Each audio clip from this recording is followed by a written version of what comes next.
अच्छा,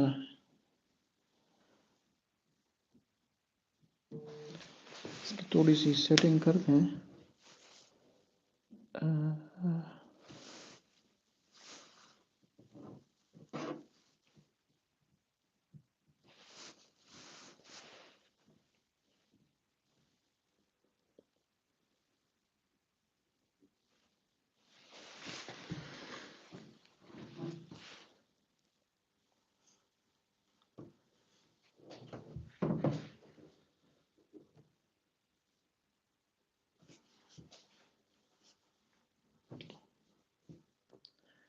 हाँ जी, सही है। मेरे ख़्याल में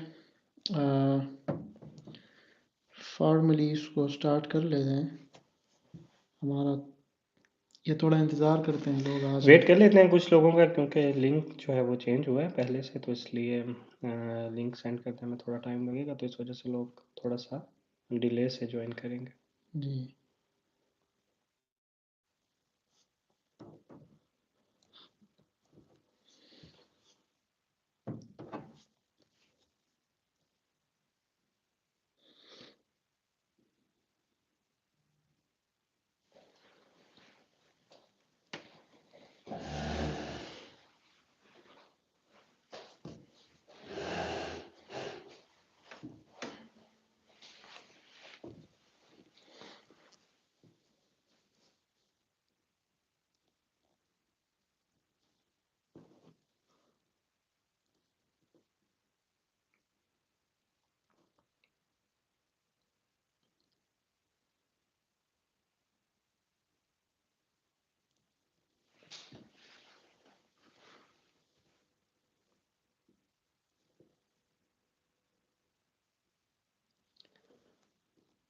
चलें, इसको मेरे ख़्याल में हम अपनी डिस्कशन शुरू करते हैं।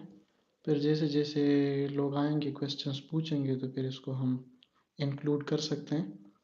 अभी मेरे पास कुछ पहले से क्वेश्चंस थे, तो उसका डिस्कस कर लेते हैं। जी। इसमें कई सारे लोग ऐसे हैं जो पाकिस्तान से अप्लाई कर रहे हैं और पीएचडी के लिए, और पीएचडी से हट कर, चूँकि ये सेशन हमारा मेनली ऑस्ट्रिया, कोरिया और जनरल, काफ़ी हमने इसको जनरल रखा है, सिर्फ आईएसटी तक महदूद नहीं है। तो फिर उसमें कई सारे क्वेश्चंस आए हैं कि बहुत सारे एप्लीकेंट्स पाकिस्तान से थे, तो वो पाकिस्तान से इस एक्सपीरियंस को सुनना चाह रहे थे कि वहाँ से जो आप अप्लाई करते हैं या फिर जो वीज़ा प्रोसेस होता है तो वो कैसे होता है। मेरा भी चूँकि था तो पाकिस्तानी पासपोर्ट, लेकिन मेरा केस कोरिया से था। लेकिन आबिद भाई जो हैं पहले अपना मुख्तसर तारुफ कराएंगे और फिर बताएंगे कि ये कैसे पाकिस्तान से इन्होंने सारा प्रोसेस किया, इनको क्या चैलेंजेस आए और फिर इन्होंने उसको कैसे ओवरकम किया है। जी, बिस्मिल्लाहिर्रहमानिर्रहीम। सबसे पहले तो मैं शुक्रगुज़ार हूँ नुमान भाई का कि उन्होंने जो है वो ये प्लेटफ़ॉर्म एक लेकर आए हैं कि जिससे जो है जितने भी स्टूडेंट्स अभी अप्लाई कर रहे हैं उनको एक अपॉर्चुनिटी मिल रही है कि ये इस प्रोसेस को समझें, और क्योंकि मेनली जो है गाइडेंस नहीं होती लोगों को।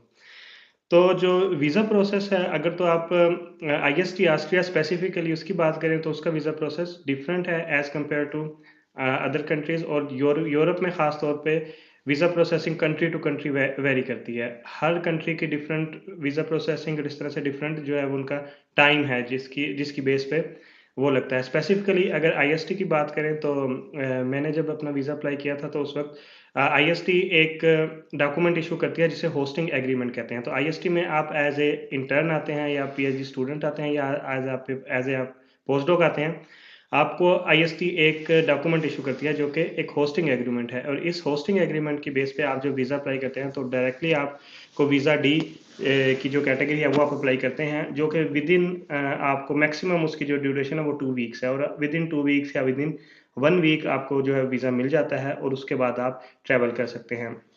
वीज़ा की ड्यूरेशन 6 मंथ होती है, लेकिन जैसे ही आप यहाँ पर आते हैं और आपका स्टे अगर 6 मंथ से ज़्यादा है, तो आप रेज़िडेंस परमिट अप्लाई करते हैं। रेज़िडेंस परमिट अप्लाई करने के लिए आपको यहाँ पे होना ज़रूरी है, और वो आपको रेज़िडेंस परमिट जो है वो इनिशियली 2 इयर्स के लिए, अगर तो आपका इनिशियल कॉन्ट्रैक्ट एटलीस्ट 2 इयर्स का है, तो आपको इनिशियली 2 इयर्स के लिए रेज़िडेंस परमिट इश्यू हो जाता है, तो जिसकी वजह से आपके इमिग्रेशन के जितने भी मामलात हैं वो सॉर्ट आउट हो जाते हैं।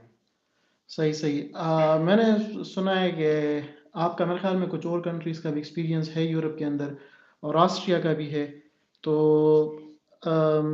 आईएसटी के हवाले से हमें तो ये सुनने में आया कि आपके साथ हर लेवल पे जाके आपका केस लड़ते हैं।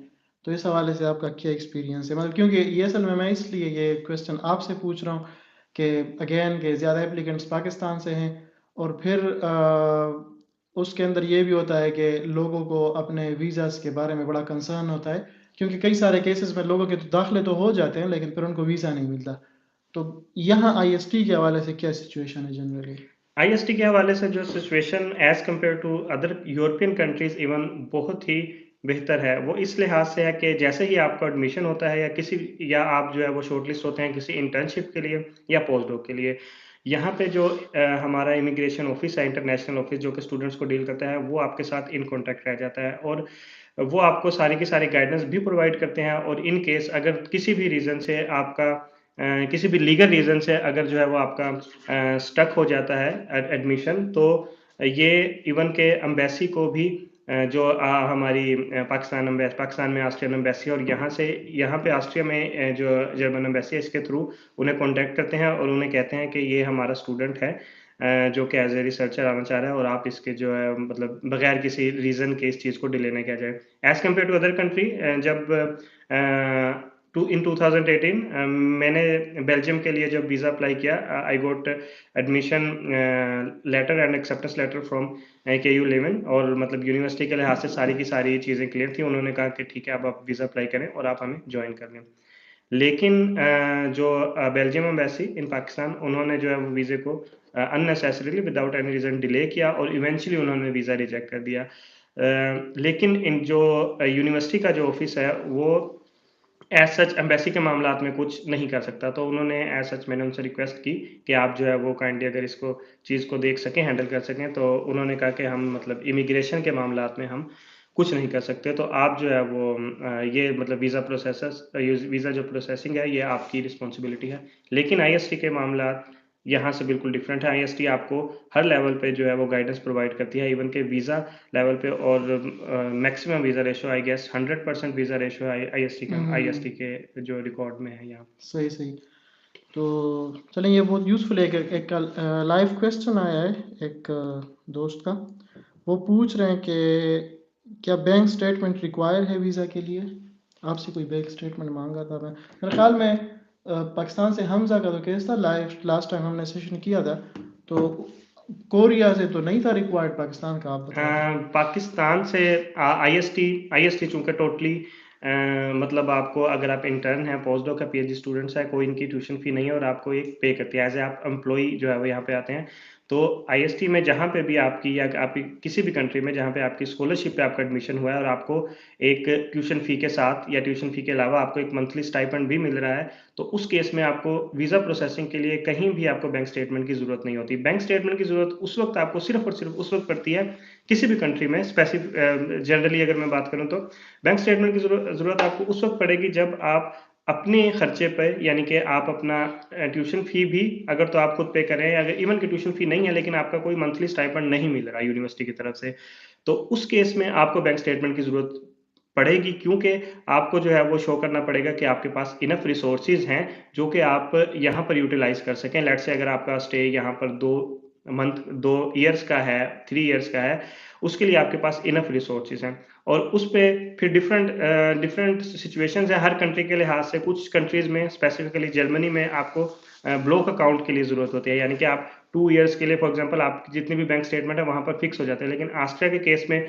अगर आप विदाउट एनी स्कॉलरशिप आ रहे हैं, अपने खर्चे पे अपनी मास्टर्स या पीएचडी में एडमिशन लिया है, तो उस केस में आपको जो बैंक स्टेटमेंट शो करनी पड़ती है वो जस्ट वीज़ा प्रोसेसिंग और यूनिवर्सिटी के एडमिशन के लिए होती है। जैसे ही आपका वीज़ा लग जाता है और आप यहाँ पर आ जाते हैं, तो उस आपको वो अमाउंट जो है वो रखने की ज़रूरत नहीं है अपने बैंक में, आप उसे विड्रॉ कर सकते हैं। तो यूजुअली लोग ये करते हैं कि अपने किसी भी रिलेटिव की, फादर की, ब्रदर की या इसके अलावा भी किसी जो करीबी रिलेटिव है उनकी बैंक स्टेटमेंट आप शो करवा सकते हैं, जो कि आपको 3 to 6 मंथ आपको बैंक में रखनी पड़ती है। लेकिन स्कॉलरशिप के केस में आपको किसी किस्म की बैंक स्टेटमेंट की ज़रूरत नहीं होती इन एनी कंट्री।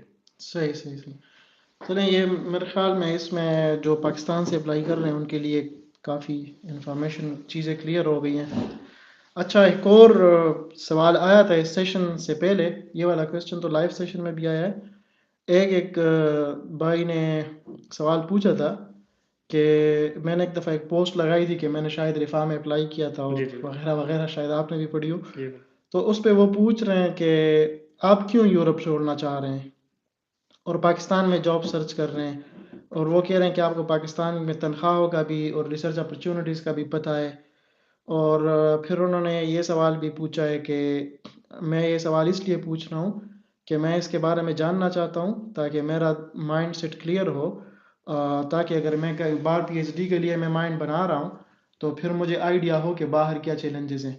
तो चूंकि ये सेशन हमने बहुत जनरल रखा है, मैं दोबारा इस पे एम्फसाइज करूँगा।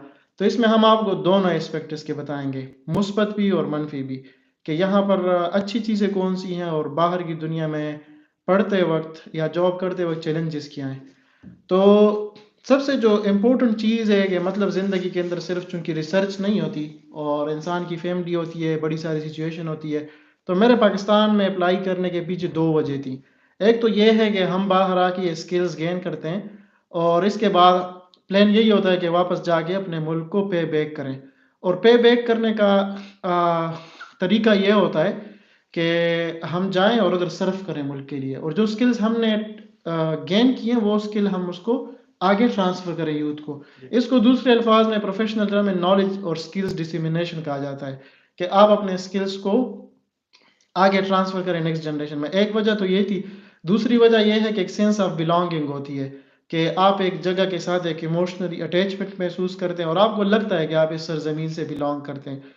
तो बाहर की दुनिया नो डाउट बहुत ज़्यादा फैसिलिटीज़ है यहाँ पे, बहुत कोई कोई कंपैरिजन नहीं है मतलब पाकिस्तान का और बाहर की दुनिया का। अगर फैसिलिटीज़ को देखें, medical facilities, social security system, salaries, research opportunities, मतलब एक इंसान अगर इस ज़िंदगी के अंदर जो अच्छी चीज़ें चाहता है वो सारी यहाँ पर है। आबिद भाई, आप इसको, मेरे ख्याल में आपका भी एक्सपीरियंस अभी होगे तो आप इसको एक्नॉलेज करेंगे कि किस तरह। जी, तो बिल्कुल। इसके अंदर लेकिन जो दूसरी चीज़ें मैंने शेयर की कि सेंस ऑफ बिलोंगिंग है, फैमिली है, और बंदे का दिल चाहता है कि मैं कंट्रीब्यूट करूं, कि जो अपडेटेड रिसर्च और जो चीज़ें हमने सीखी हैं, ताकि और इसके बारे में एक मशहूर बात है कि अक्सर लोग कहते हैं कि जो सिर्फ टीचिंग करते हैं, रिसर्च नहीं करते, वो कहते हैं कि हम अगर खुद आइंस्टाइन नहीं है तो हम कोशिश करते हैं कि हम मुल्क को आइंस्टाइन दे दें या आइंस्टाइन पैदा करें। तो उसके लिए ज़रूरी है कि आप बेस अच्छी प्रोवाइड करें स्टूडेंट्स को अंडर ग्रेजुएट लेवल पे, या अच्छा टीच करके, रिसर्च मेथडोलॉजी सिखा के। तो ये दो डिफरेंट चीज़ है, कि रिसर्च बाई इटसेल्फ खुद एक चीज़ है, फिर रिसर्च मेथडोलॉजी एक चीज़ है। तो रिसर्च मेथडोलॉजी के अंदर शायद आपको कोई बहुत स्ट्रांग रिसर्च प्रोफाइल की ज़रूरत नहीं होती। अगर आपको चीज़ें पता है कि रिसर्च कैसे करनी है तो उसको टैकल किया जा सकता है। और दूसरा इसमें फैमिली का जो फैक्टर है, कि सारी फैमिली गमी खुशी, और ईद का मौका हो, रमज़ान का मौका हो, फिर हम एक सोशल फैब्रिक के अंदर गुंदे हुए हैं ना। तो वो सारे फैक्टर्स वो फिर आप इधर बाहर महसूस करते हैं, ये सारी चीज़ें इधर नहीं होती।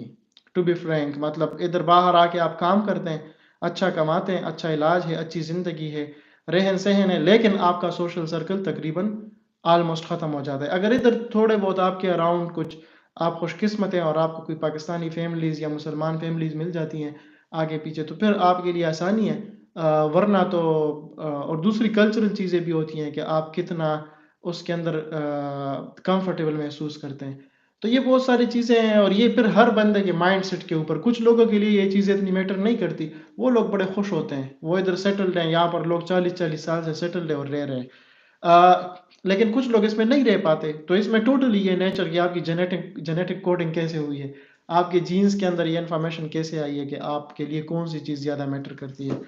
तो ये वजूहात थी अप्लाई करने की। इसके अंदर मैंने रफली बताया कि कौन कौन से फैक्टर्स थे। और लिटरली मैं चाहता हूँ कि हमने जो चीज़ें सीखी हैं, क्योंकि अगर हम इसको ट्रांसफ़र नहीं करेंगे तो ये यूज़लेस है। क्योंकि साइंस और जनरली हर नॉलेज का ये सीन है कि इसको आपने आगे ट्रांसफ़र करना है। दूसरा, इन्होंने एक दूसरा सवाल पूछा है भाई ने कि does country matter during PhD studies. ये बहुत इंपॉर्टेंट सवाल जी, है, इन्होंने बड़ा लॉजिकल क्वेश्चन पूछा है। और for example, strong research group and a high rank university in south Korea versus low rank US and Canada universities. Thanks. ये इन्होंने बड़ा टेक्निकल और बड़ा, वो कहते हैं, पते का सवाल पूछा है। तो इस पे मेरे ख्याल में मेरी पीएचडी साउथ कोरिया से, और आबिद भाई अपना एक्सपीरियंस शेयर करेंगे, मैं अपना एक्सपीरियंस शेयर जी करूँगा। तो मेरा खुद ये मानना है कि पीएचडी करती है लेकिन इतना नहीं करती। और मैं एक बात कहता हूँ इस बारे में कि एक बंदा है, उसकी 4 आउट ऑफ 4 जीपीए है, ठीक है।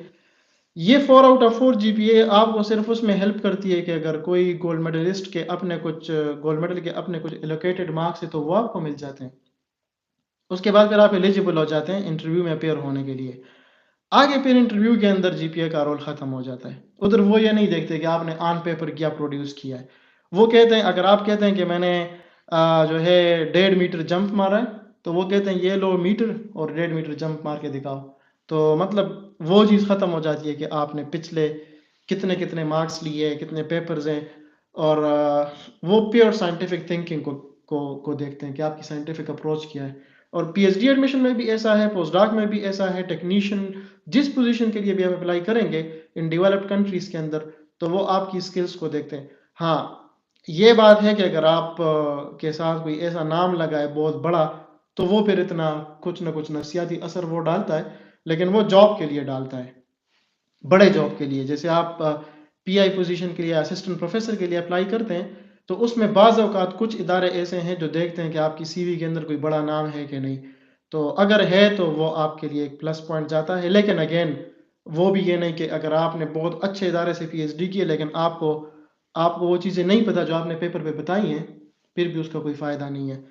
तो जैसे मैंने कोरिया से अप्लाई किया था, मेरे 4 इंटरव्यूज़ हुए थे यहाँ पे ऑस्ट्रिया में, और वो पूरा एक प्रोसेस था। तो उसके अंदर उन्होंने मुझसे ये नहीं पूछा कि आपका पीएचडी में जीपीए कितना था या आपकी पीएचडी कहाँ से है, ये बिल्कुल, क्योंकि ये सीवी के ऊपर उनको नज़र आ रहा था। तो ये रिलेवेंट क्वेश्चंस नहीं थे, सारी चीज़ें साइंस बेस्ड थी, स्किल्स बेस्ड थी। और हमारे यहाँ इस चीज़ का, मैं इधर चाहे लास्ट वीडियो के अंदर हमने इसका जिक्र नहीं किया, कि आप कोशिश करें कि जो चीज़ सीवी के अंदर आप मेंशन करें तो वो चीज़ फिर आप दिखाएं भी ऑन द ग्राउंड, क्योंकि ये इंटरव्यू के दौरान जो जो चीज़ें आपने लिखी होती हैं वही चीज़ें आपसे पूछते हैं। तो और दूसरा, आबिद भाई का क्या एक्सपीरियंस है इस हवाले से, तो आप भी शेयर कर सकते हैं। जी, बिल्कुल। जिस तरह से नुमान भाई आपने कहा कि मतलब इस सवाल का डज़ कंट्री मैटर, मतलब येस और नो का आंसर जो है वो देना इतना ईज़ी नहीं है। बहुत सारी चीज़ें होती हैं जो कि मैटर करती हैं कि आप जो है वो आपकी यूनिवर्सिटी की रैंकिंग क्या है, और इसके अलावा आप जिस ग्रुप में रिसर्च कर रहे हैं, उसकी उस वक़्त क्या पोज़ीशन है, वो कितना एडवांस रिसर्च कर रही है। उसके अलावा आपकी अपनी रिसर्च प्रोफ़ाइल कि आप कितनी डेडिकेशन और मोटिवेशन के साथ उस रिसर्च ग्रुप में काम कर रहे हैं। नॉट नेसेसरीली कि आप एक बहुत हाईली रिनोन्ड और हाईली प्रोफेशनल जो है वो हाईली रैंक यूनिवर्सिटी में किसी इस तरह के रिसर्च ग्रुप में काम कर रहे हैं, लेकिन आप उस तरह से डेडिकेशन या मेहनत से काम नहीं कर रहे, तो नॉट नेसेसरी कि नेक्स्ट किसी भी फर्दर एडमिशन के लिए, चाहे वो पीएचडी एडमिशन हो, पोस्ट डॉक एडमिशन हो या कोई जॉब हो, तो आपकी जो है वो रिसर्च प्रोफाइल इतनी स्ट्रॉन्ग हो, या इवन कि आपका एक्सपीरियंस इतना स्ट्रॉन्ग हो, तो जिसकी वजह से आपको अक्सर इंटरव्यू में ही जो है वो इस चीज़ को फेस करना पड़ेगा। तो ये चीज़ जो है वो एक हद तक जो है वो यूनिवर्सिटी की रैंकिंग या कंट्री मैटर करता है, लेकिन एक हद तक। लेकिन इसके अलावा बहुत सारे दूसरे फैक्टर्स हैं जो कि वो भी मैटर करते हैं, और मेनली उसमें ये है कि आपकी मोटिवेशन और डेडिकेशन, और आपकी कितने स्ट्रॉन्गली और कितने डेडिकेशन से आप जो है रिसर्च कर रहे हैं। हाँ जी, और इसमें अगेन मैं एम्फसाइज़ करूँगा कि स्किल्स, और जो चीज़ें आपने सीखी हैं, कितनी सीखी हैं, कितनी डीपली सीखी हैं, कितना आपको इसके ऊपर कमांड है। तो मतलब जो चीज़ आप क्लेम करें, तो फिर उस चीज़ के ऊपर आप उसका सबूत प्रोवाइड कर सकें। हमने एसओपी के अंदर भी ये चीज़ कही थी कि वही चीज़ लिखें जो आपने सीखी है। पेप सीवी के अंदर भी खुसूसन तौर पर इस बात का ख़्याल रखना चाहिए कि वही चीज़ हो जो आपको आती हो। ये एक और सवाल था लाइव सेशन से पहले, किसी ने पूछा था कि what is the difference between life in Austria versus south Korea. तो ऑस्ट्रिया और साउथ कोरिया दोनों की आप अलग-अलग चीज़ें हैं, हम अक्सर इधर डिस्कस करते रहते हैं कि दोनों के अंदर क्या फ़र्क है। साउथ कोरिया इनोवेशन और टेक्नोलॉजी में बहुत आगे है, और यूरोप जो है, ऑस्ट्रिया, ये साइंस के अंदर आगे है। हमारे यहाँ लोग साइंस और टेक्नोलॉजी और इनोवेशन को मिक्स करते हैं, तीन टर्मिनोलॉजीज़ को।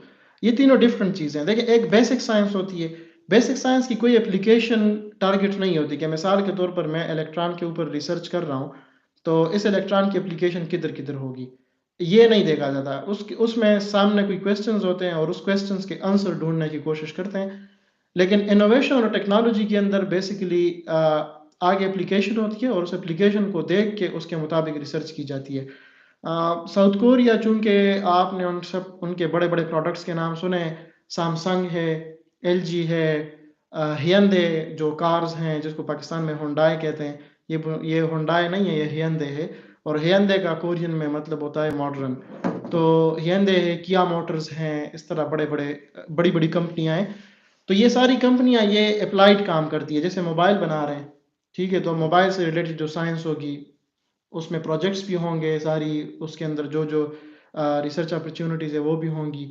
और वहाँ पर फिर ये है कि ये कंपनियां सिर्फ ये नहीं कि मोबाइल बनाती है, उनका मोबाइल मशहूर है, लेकिन वो माइक्रोवेव, गाड़ियाँ, मेरे पास खुद कोरिया में सैमसंग की गाड़ी थी, वो वॉशिंग मशीन, वो ओवन, वो बिल्डिंग्स बनाते हैं। और बुर्ज खलीफा जो है दुबई में है शायद, जी। तो वो सैमसंग का प्रोजेक्ट था। और इस तरह पाकिस्तान के अंदर जो मोटरवे बने हैं इसके अंदर भी सैमसंग का रोल था, कोरियन कंपनी। तो वो लोग इस चीज़ में आगे हैं। अब यूरोप जो है, ऑस्ट्रिया, बेसिकली वो बेसिक साइंस के अंदर आ गए। बेसिक साइंस ये है कि इसमें प्योर फिजिक्स के ऊपर, क्वांटम मैकेनिक्स और इन चीज़ों के ऊपर रिसर्च होती है और उसकी एप्लीकेशन को नहीं देखा जाता। हाँ, ये ज़रूर है कि जब उसकी एप्लीकेशन, जब कोई डिस्कवरी उसके अंदर होती है, बहुत बेसिक डिस्कवरी, तो वो फिर ब्रेक थ्रू होता है, वो फिर पूरी एक रिवोल्यूशन लाता है। जैसे इलेक्ट्रॉन को रिसर्च करते वक्त इलेक्ट्रॉन की रिसर्च नहीं हो रही थी, वो कोई और फिनोमेना स्टडी कर रहे थे, कोई और क्वेश्चन स्टडी कर रहे थे, समझने की कोशिश कर रहे थे। इलेक्ट्रॉन उसमें डिस्कवर हो गया, और फिर अब देखें, अब जो हम बात कर रहे हैं और पूरी दुनिया के अंदर इलेक्ट्रॉन निकाले तो ज़िंदगी का पहिया, इंडस्ट्री, सारा कुछ रुक जाएगा। तो ये दोनों में फ़र्क है, बुनियादी बुनियादी फ़र्क दोनों के अंदर ये है। लाइफ के हवाले से आपने पूछा, ये मैंने रिसर्च का एस्पेक्ट बताया कि कौन सा रिसर्च एस्पेक्ट है। अगर आपने applied science, information technology, artificial intelligence, computer science और इन साइट्स पे जाना है, या इंजीनियरिंग साइट्स पे, तो फिर आप कोरिया प्रेफर करें, क्योंकि कोरिया इन चीज़ों में बहुत आगे है, बहुत एडवांस है। और मैं कभी कभी कहता हूँ कि यूरोप उनका आधा है, क्योंकि हम वहाँ का और यहाँ का एक्सपीरियंस देख के। लेकिन जो ऑस्ट्रिया है, ये बेसिक साइंस में अच्छा है। अगर आपने प्योर बेसिक साइंसेस पढ़नी है, जैसे केमिस्ट्री, बायोलॉजी, फिजिक्स, मैथमेटिक्स और इस तरह के सब्जेक्ट्स, तो फिर मैं ये कहूँगा कि आप इन कंट्रीज़ के लिए ट्राई करें, यूरोपियन कंट्रीज़। क्योंकि फ्रेंच, ऑस्ट्रियन, इटालियन और जर्मन और ये लोग इन फील्ड में बहुत आगे, और इवन के कुछ फील्ड्स की तो बुनियाद ही इन्होंने रखी है। अगर आप क्वांटम मैकेनिक्स उठाएं, आजकल पूरी दुनिया quantum information, quantum communication, quantum optics और मुख्तलिफ जगहों पे क्वांटम के नाम ले रही है। तो ये असल में क्वांटम के अंदर अगर आप शुरू शुरू की डिस्कवरीज उठाएं, उसमें सारे जर्मन है बेसिकली, बहुत ज़्यादा तादाद में। तो ये इसका एक दूसरा एस्पेक्ट है। एक एक इसका रिसर्च का पहलू हो गया जो मैंने बयान कर दिया, अप्लाइड वर्सेस बेसिक साइंस। और दूसरा एस्पेक्ट इसका लाइफ का है कि ज़िंदगी वहाँ पर कैसी है।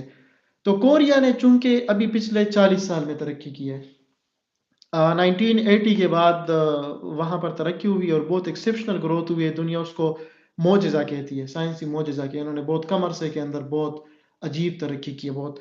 तो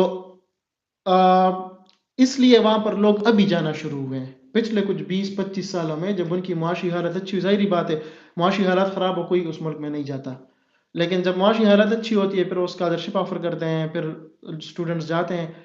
तो इसलिए वहाँ पर हलाल, हराम और ये जो चीज़ें हलाल के हवाले से, हलाल फूड चेन्स या हलाल रेस्टोरेंट्स, वो उस तरह से नहीं है इस्टेब्लिश जिस तरह यूरोप में इस्टेब्लिश्ड है। यूरोप बहुत पुराना है, इनकी ट्रेड भी बहुत पुरानी है इस्लामी मुल्कों के साथ, फिर इनकी जंगें भी होती रही हैं, एक दूसरे के इलाके भी कब्जे करता रहे हैं। तो इसलिए यहाँ पर जो एक्सचेंज ऑफ पीपल है मुसलमानों की और इन यूरोपियन कंट्रीज़ की, तो वो बहुत ज़्यादा है। तो इधर आपको पूरे पूरे बड़े बड़े बाजार मिल जाएंगे, 1.5 किलोमीटर लंबे बाजार, जहाँ पर दुकानें हैं और हलाल खुराक है और बहुत ज़्यादा। अच्छा, इसमें एक और फैक्टर जो मैं इसको एम्फसाइज करने की कोई, कि ये डिपेंड करता है कि आप कैपिटल में रह रहे हैं या आप किसी दूर किसी इलाके में रह रहे हैं। मिसाल के तौर पर अगर आप इस्लामाबाद में रहते हैं तो आपको इंग्लिश स्पीकिंग भी बड़ी आसानी से मिल जाते हैं और बाकी चीज़ें भी। लेकिन अगर आप दूर रहते हैं तो फिर उधर हलाल मिलना और ये सारे फैक्टर, फिर वो जिस तरह गांव की तरफ जाते हैं तो जिस तरह गांव का माहौल पाकिस्तान में होता है, वैसा ही माहौल आपको कोरिया में भी मिलेगा अगर आप जाते हैं उधर। तो ये उसका एक एस्पेक्ट हो गया। दूसरा एस्पेक्ट, तीसरा एस्पेक्ट सॉरी, तीसरा एस्पेक्ट कम्युनिकेशन है। कम्युनिकेशन का मतलब मेरा ये है ज़बान।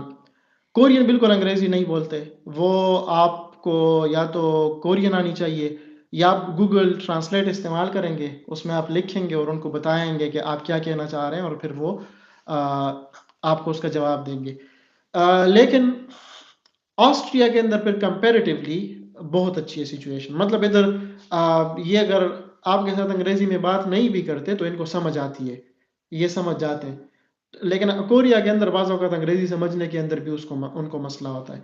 तो कम्युनिकेशन एक बहुत बड़ा मसला है कोरिया के अंदर। आपको लाज़िमन कोरियन सीखनी होगी। लेकिन ऑस्ट्रिया के अंदर ये चीज़ आबिद भाई आपने भी महसूस की होगी कि यहाँ पर जी, एग्ज़ैक्टली ऑस्ट्रिया कम्युनिकेशन के हवाले से जो है वो कम्युनिकेशन गैप ऑल्दो ऑस्ट्रिया एक जर्मन स्पीकिंग कंट्री है, लेकिन कम्युनिकेशन गैप बिल्कुल भी नहीं है। मेनली जितनी भी पॉपुलेशन है I would say that 80% more than 80% जो लोग और specially even younger than 50% almost 100% लोग जो है वो इंग्लिश बोल सकते हैं। तो इसलिए जो है वो आपको किसी किस्म का कम्युनिकेशन गैप जो है वो नहीं मिलता। आईएसटी ऑस्ट्रिया के हवाले से स्पेसिफिकली टोटली इंग्लिश स्पीकिंग इन्होंने इंटरनेशनल लेवल की एक यूनिवर्सिटी बनाई है, तो यहाँ पर ये इंग्लिश के अलावा कोई और लैंग्वेज नहीं बोलते। ऑल्दो इनके जितने भी एचआर या एडमिन में स्टाफ हैं, ये सारे के सारे जर्मन स्पीकिंग हैं।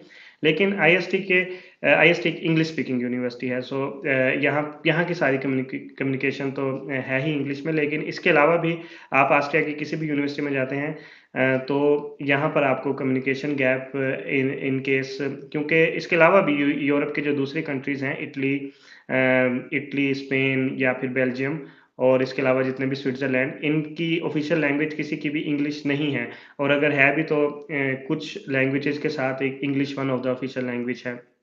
लेकिन आपको कम्युनिकेशन गैप यूरोप में उस तरह का नहीं मिलेगा एज़ सच, जिस तरह के मेबी आपको चाइना या साउथ कोरिया में हो सकता है, क्योंकि यहाँ की जो पॉपुलेशन, मेजॉरिटी पॉपुलेशन जो है वो इंग्लिश बोल सकती है, और अगर आप इन केस अगर वो आपसे अपनी लैंग्वेज में भी बात करें तो आप उन्हें कह सकते हैं कि आप इंग्लिश में बात कर सकते हैं, तो वो बहुत अच्छी इंग्लिश बोल सकते हैं। सो किसी किस्म का कम्युनिकेशन गैप एज़ सच आपको स्पेसिफिकली यूरोप और जो है वो पार्टिकुलरली आपको ऑस्ट्रिया में communication gap in in terms of language नहीं होगा। हाँ जी, इसमें एक और चीज़ मैं ऐड करूँ, साइंस का एस्पेक्ट हो गया, कम्युनिकेशन का एस्पेक्ट हो गया, हलाल के हवाले से एस्पेक्ट हो गया।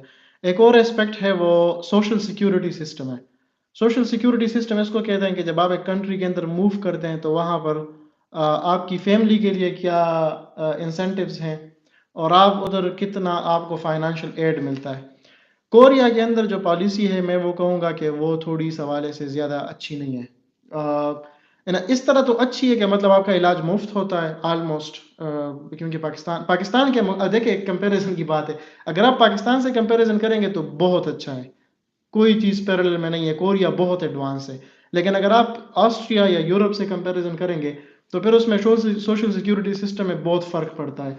कोरिया में अगर आप रहते हैं तो जो गवर्नमेंट की तरफ से ऐलानात होते हैं तो उसमें जनरली कोरियन नेशनल या पासपोर्ट होल्डर्स को प्रायोरिटाइज किया जाता है और उनके लिए पॉलिसी डिफरेंट होती है, लेकिन फॉरेनर्स के लिए फिर डिफरेंट होती है।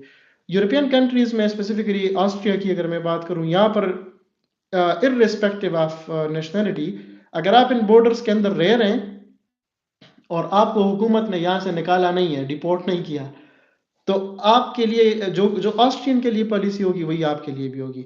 अगर जैसे अब मैं एक सादा मिसाल के ज़रिए समझाऊँ कि अभी कोरोना आया था तो सब कारोबार रुक गए थे क्योंकि रेस्टोरेंट्स बंद, मार्केट्स बंद, सब कुछ बंद हो गया था, सिस्टम रुक गया था, जिन लोगों की कारोबारें थी उनको मसाइल।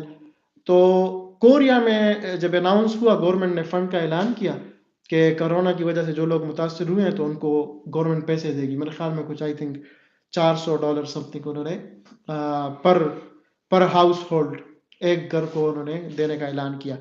उसके अंदर फिर जब हम गए उन्होंने कहा नहीं आपको ये नहीं मिलेगी, ये उन लोगों को मिलेगी जिनके पास पासपोर्ट है, कोरियन पासपोर्ट है। तो वो फिर ज़ाहिर-सी बात है, अब कोरोना के अंदर सारे लोग थे, लेकिन उन्होंने फॉरेनर्स को जिनके पास पासपोर्ट नहीं थे उनको उसमें से निकाल दिया। लेकिन ऑस्ट्रिया के अंदर अभी रिसेंटली जो इन्फ्लेशन आई है यूक्रेन जंग की वजह से, तो महंगाई आ गई है। महंगाई की वजह से गवर्नमेंट ने ऐलान किया कि वो हर घर को पैसे देंगे।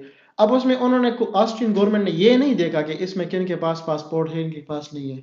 आप अभी आपका मेरे ख्याल में 1.5 साल हो गया ना जी, यहाँ जी। पे, तो सबको वो पैसे मिल गए जी, आई थिंक बिल्कुल इट्स इस हवाले से इनकी पॉलिसी इस लिहाज से बेहतर है कि उन्होंने बस ये डिसाइड किया कि पॉलिसी इनकी ये थी कि अगर आप लेट्स से 6 मंथ से ज़्यादा जो है वो ऑस्ट्रिया में रह रहे हैं, तो जो भी इन्फ्लेशन आया, नो मैटर आपकी जो है वो आप वीज़ा पे हैं, आप रेज़िडेंस परमिट पे हैं, आप पासपोर्ट होल्डर हैं, आप नेशनैलिटी होल्डर हैं। इन्होंने सबको जस्ट एक कंडीशन कि आप लास्ट जो है वो 6 मंथ आपने ऑस्ट्रिया में गुज़ारे हैं, तो उन्होंने सबको एक बोनस दिया इन्फ्लेशन की वजह से, जो कि आपकी पे में ऑटोमेटिकली ऐड हो गया, जो कि आपके या फिर आपके बैंक अकाउंट में आ गया।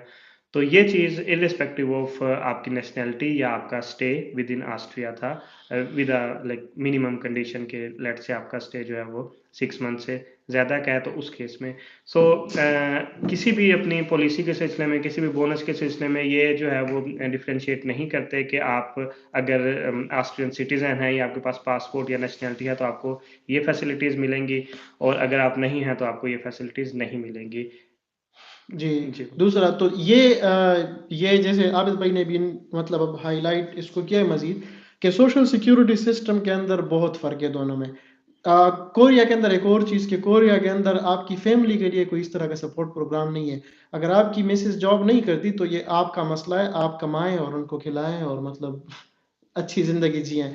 लेकिन ऑस्ट्रिया के अंदर अगर आपकी फैमिली जॉब नहीं करती तो बाकी लोगों के ऊपर जितना टैक्स लगेगा आपके ऊपर उतना टैक्स नहीं लगेगा। आपके ऊपर थोड़ा-सा कम टैक्स लगेगा।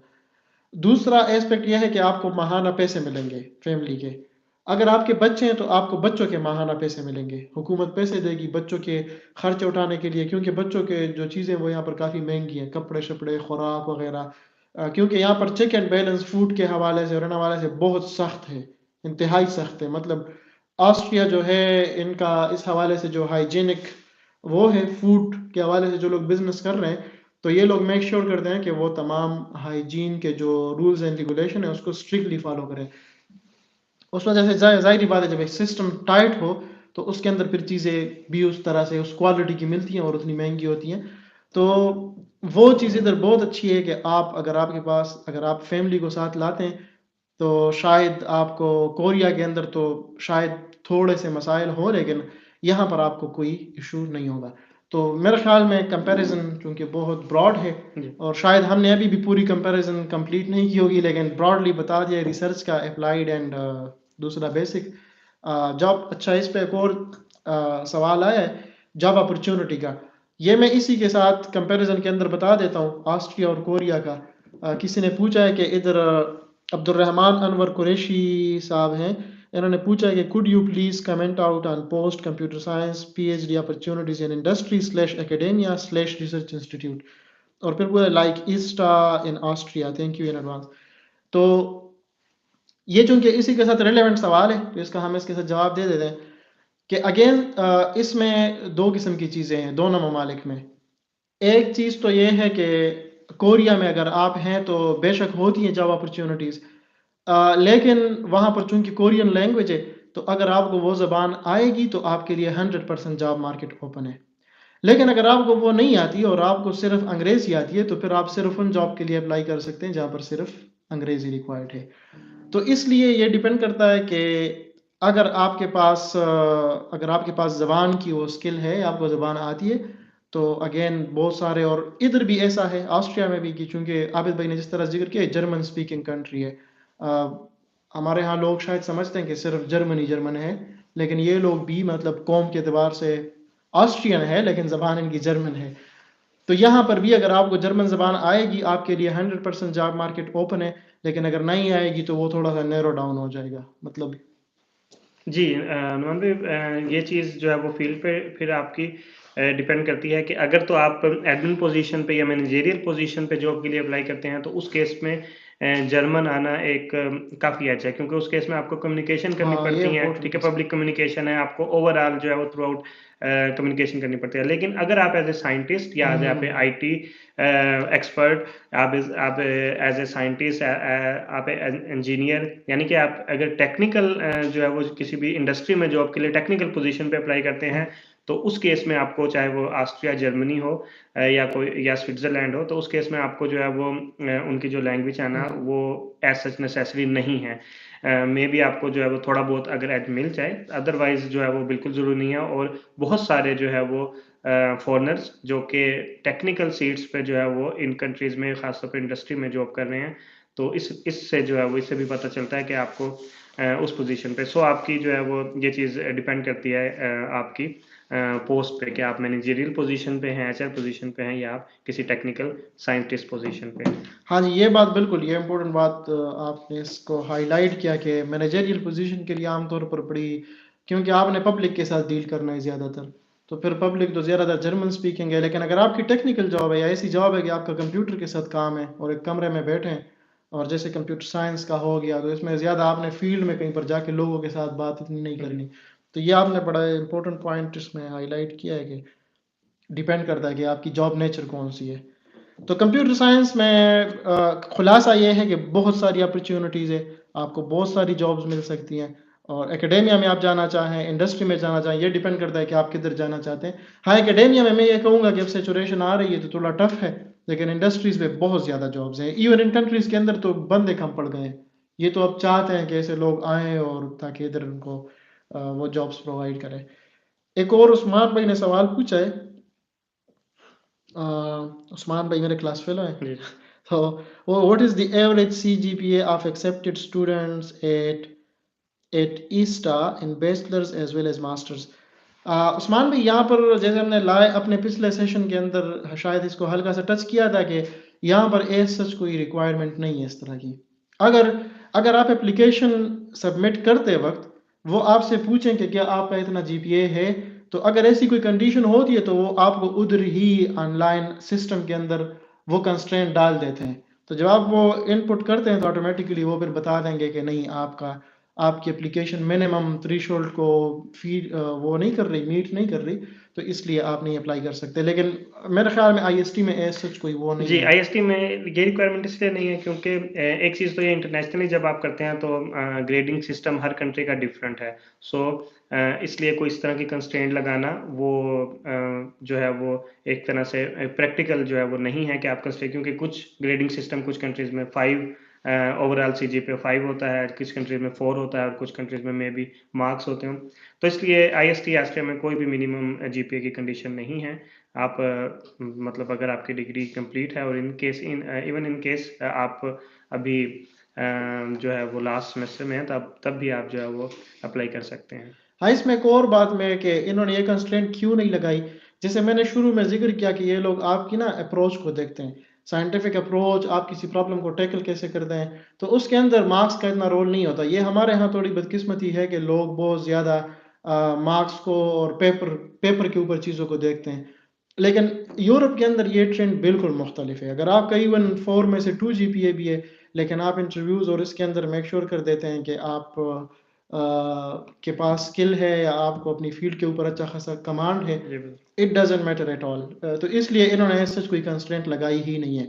इसके अंदर एक और फैक्टर, और ये लॉजिकल भी है क्योंकि इसके अंदर एक और फैक्टर है कि पाकिस्तान में भी आपने देखा होगा कि कुछ यूनिवर्सिटीज़ के अंदर एवरेज स्टूडेंट का भी 4 जीपीए आ जाता है, लेकिन कुछ यूनिवर्सिटीज़ के अंदर ब्राइट स्टूडेंट का भी 3 बड़ा मुश्किल से आता है। तो वो डिपेंड करता है, रिलेटिव सिस्टम है, एब्सोल्यूट है, और मार्किंग कैसे होती है, उनका ग्रेडिंग क्राइटेरिया क्या है, असाइनमेंट, क्वेजेस वगैरह वगैरह के प्रोपोर्शन क्या है। तो ये लॉजिकल है कि इस तरह की कोई कंस्ट्रेंट ना लगाई जाए, और इन्होंने वो लगाई भी नहीं है, क्योंकि ये कोई भी चीज़ करते वक्त, कोई पॉलिसी बनाते वक्त उसको बड़ा कंप्रिहेंसिवली देखते हैं हर एस्पेक्ट से।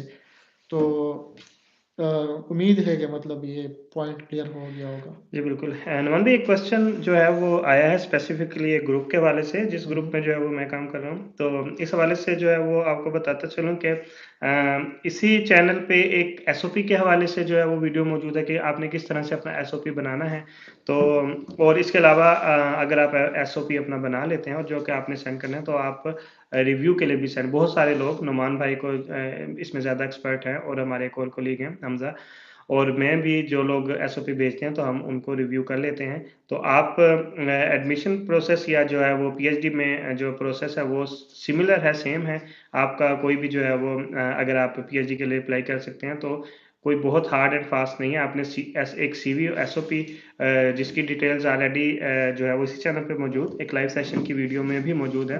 वो हम वो सारी कमेंट की के सारी, अंदर इनको कर जी देते हैं फिर। बिल्कुल, वो सारी की सारी आप देख सकते हैं। तो उसके हवाले से मतलब मजीद आपको जो है वो इसमें SOP रिव्यू के लिए जो है वो लोग अक्सर जो है वो SOP रिव्यू आप बना उन गाइडलाइंस की रोशनी में SOP आप ज़रूर बनाएं, और उसके बाद आप रिव्यू के लिए भी भेज सकते हैं, लेकिन पहले उन गाइडलाइंस को ज़रूर फॉलो करें जो कि ऑलरेडी इस पे मौजूद हाँ है। जी, कल एक स्टूडेंट ने एक सवाल पूछा था फेसबुक के ऊपर। जी उन्होंने पूछा था कि मैंने उनको कहा कि आप डेफिनेटली बड़ा अच्छा एसओपी लिख सकते हैं। तो फिर उन्होंने सवाल पूछा था कि आप कैसे कॉन्फिडेंटली कह सकते हैं कि मैं एक अच्छा एसओपी लिख सकता हूँ। तो असल में वो बात करने का मकसद ये था कि अगर आप हमारा पिछला सेशन देखें और फिर उसके बाद आप जो हमारा एसओपी के ऊपर जो हमजा भाई से हमने रिकॉर्ड करवाया था, क्योंकि उन्होंने चूंकि पहले पीएचडी स्टूडेंट हैं, तो उन्होंने उसके अंदर सारी इंपॉर्टेंट चीज़ें डिटेल से बताई थी। तो उसके तनाजुर में मैंने कहा था कि आप कॉन्फिडेंस के साथ कि आप इसको डेफिनेटली कर सकते हैं, क्योंकि ज़ाहिरी बात है रूल्स एंड रेगुलेशन डिफाइन है। जैसे अब यहाँ से मैंने जाना हो वियना, या मिसाल के तौर पर उधर बात करते हैं पाकिस्तान में कि आपने इस्लामाबाद से जाना हो लाहौर, ठीक है, तो आपकी गाड़ी ठीक हो, आप गाड़ी चेक कराएं, फिर आप मोटरवे के रूल्स एंड रेगुलेशन के मुताबिक जाएं, आप फीस दें, तो डेफिनेटली आप अपनी जगह पे पहुंचेंगे। अगर कोई बहुत ऐसा कोई अनफॉर्चुनेट इंसिडेंट नहीं होता।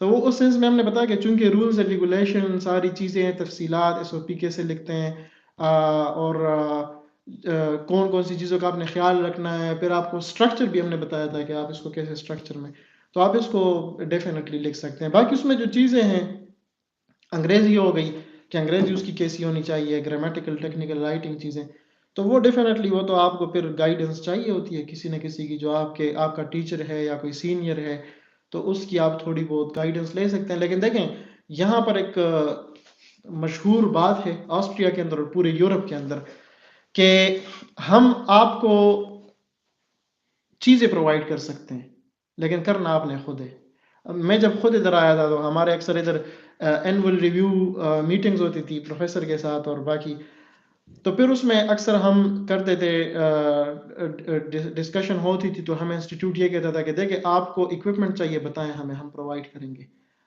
सैलरी के अंदर इजाफा चाहते हैं, बताएं, हम प्रोवाइड करेंगे। ठीक है, आपको हाउसिंग, इन्होंने अपार्टमेंट्स दिए हैं रहने के लिए, तमाम फैसिलिटीज़ दी हैं। मतलब एक अच्छे इदारे के अंदर जो जो चीज़ें हो सकती हैं वो उन्होंने दी है, लेकिन वो कह रहे हैं कि करना आपने खुद है। आगे आपने जाना है, अगले स्टेप में जाना है, असिस्टेंट प्रोफेसर पोजीशन के लिए इंडस्ट्री में जाना है, तो वो आपने आके स्ट्रगल खुद करनी है, लर्निंग करनी है, स्किल्स इंप्रूव करनी है।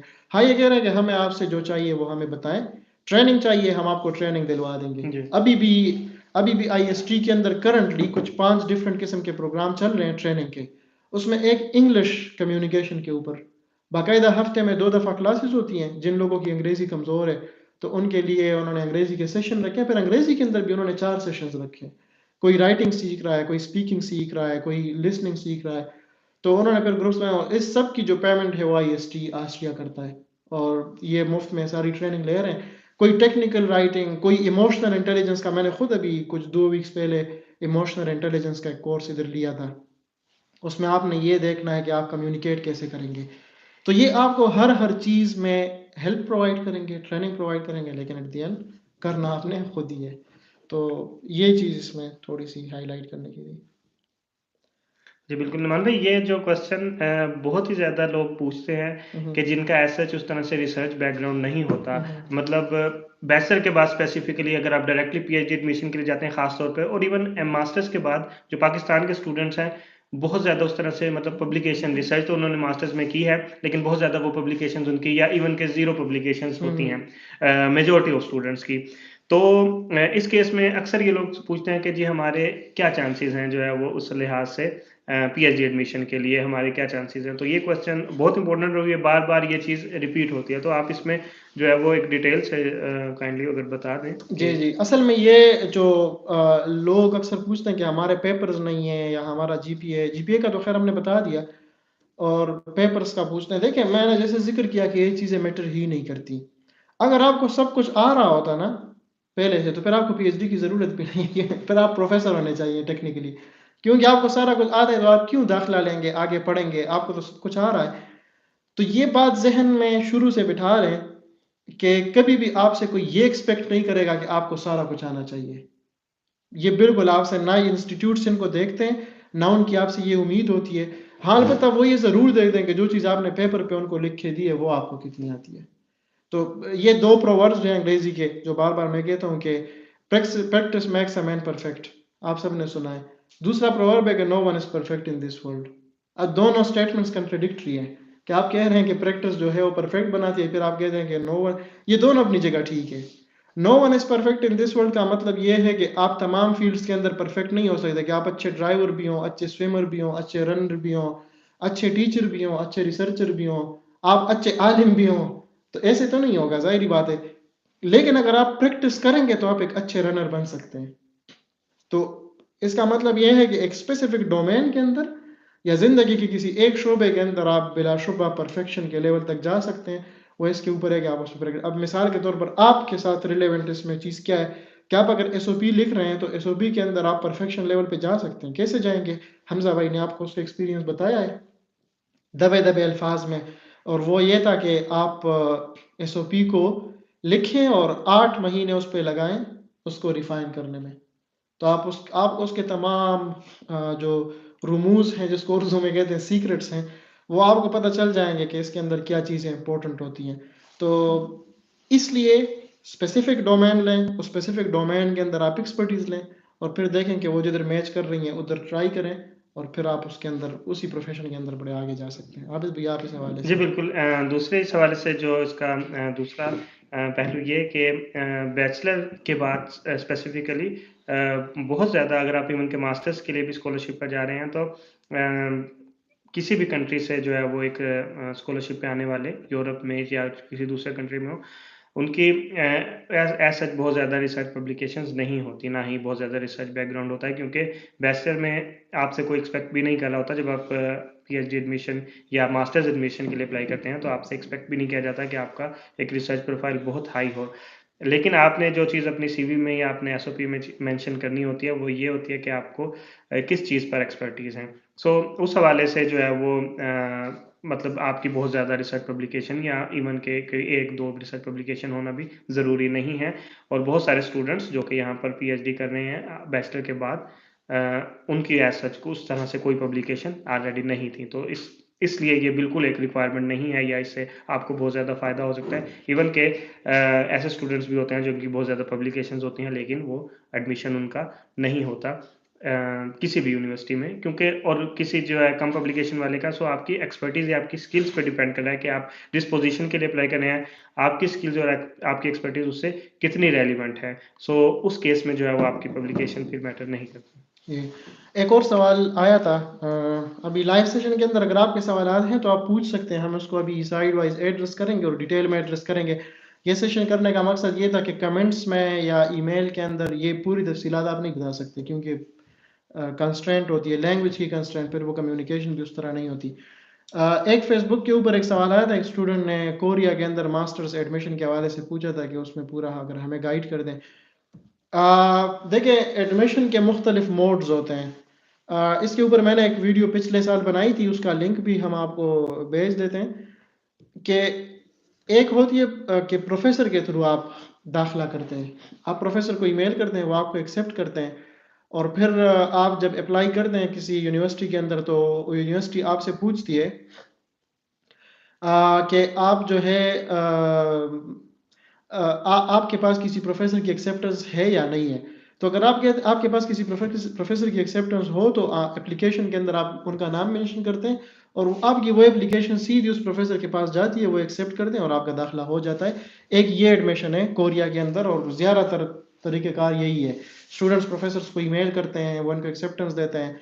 तो इसके बगैर भी हो जाता है, मतलब अगर आपके पास एक्सेप्टेंस ना हो फिर भी आप किसी यूनिवर्सिटी के अंदर अप्लाई करते हैं, एडमिशन फ़ीस देते हैं जो 15-20 हज़ार पाकिस्तानी रुपए है, और फिर उसके बाद आपका इंटरव्यू होता है, और अगर आप सेलेक्ट हो जाते हैं तो फिर प्रोफेसर्स को आप बाद में चूज करते हैं कि आपने किस प्रोफेसर के पास जाना है।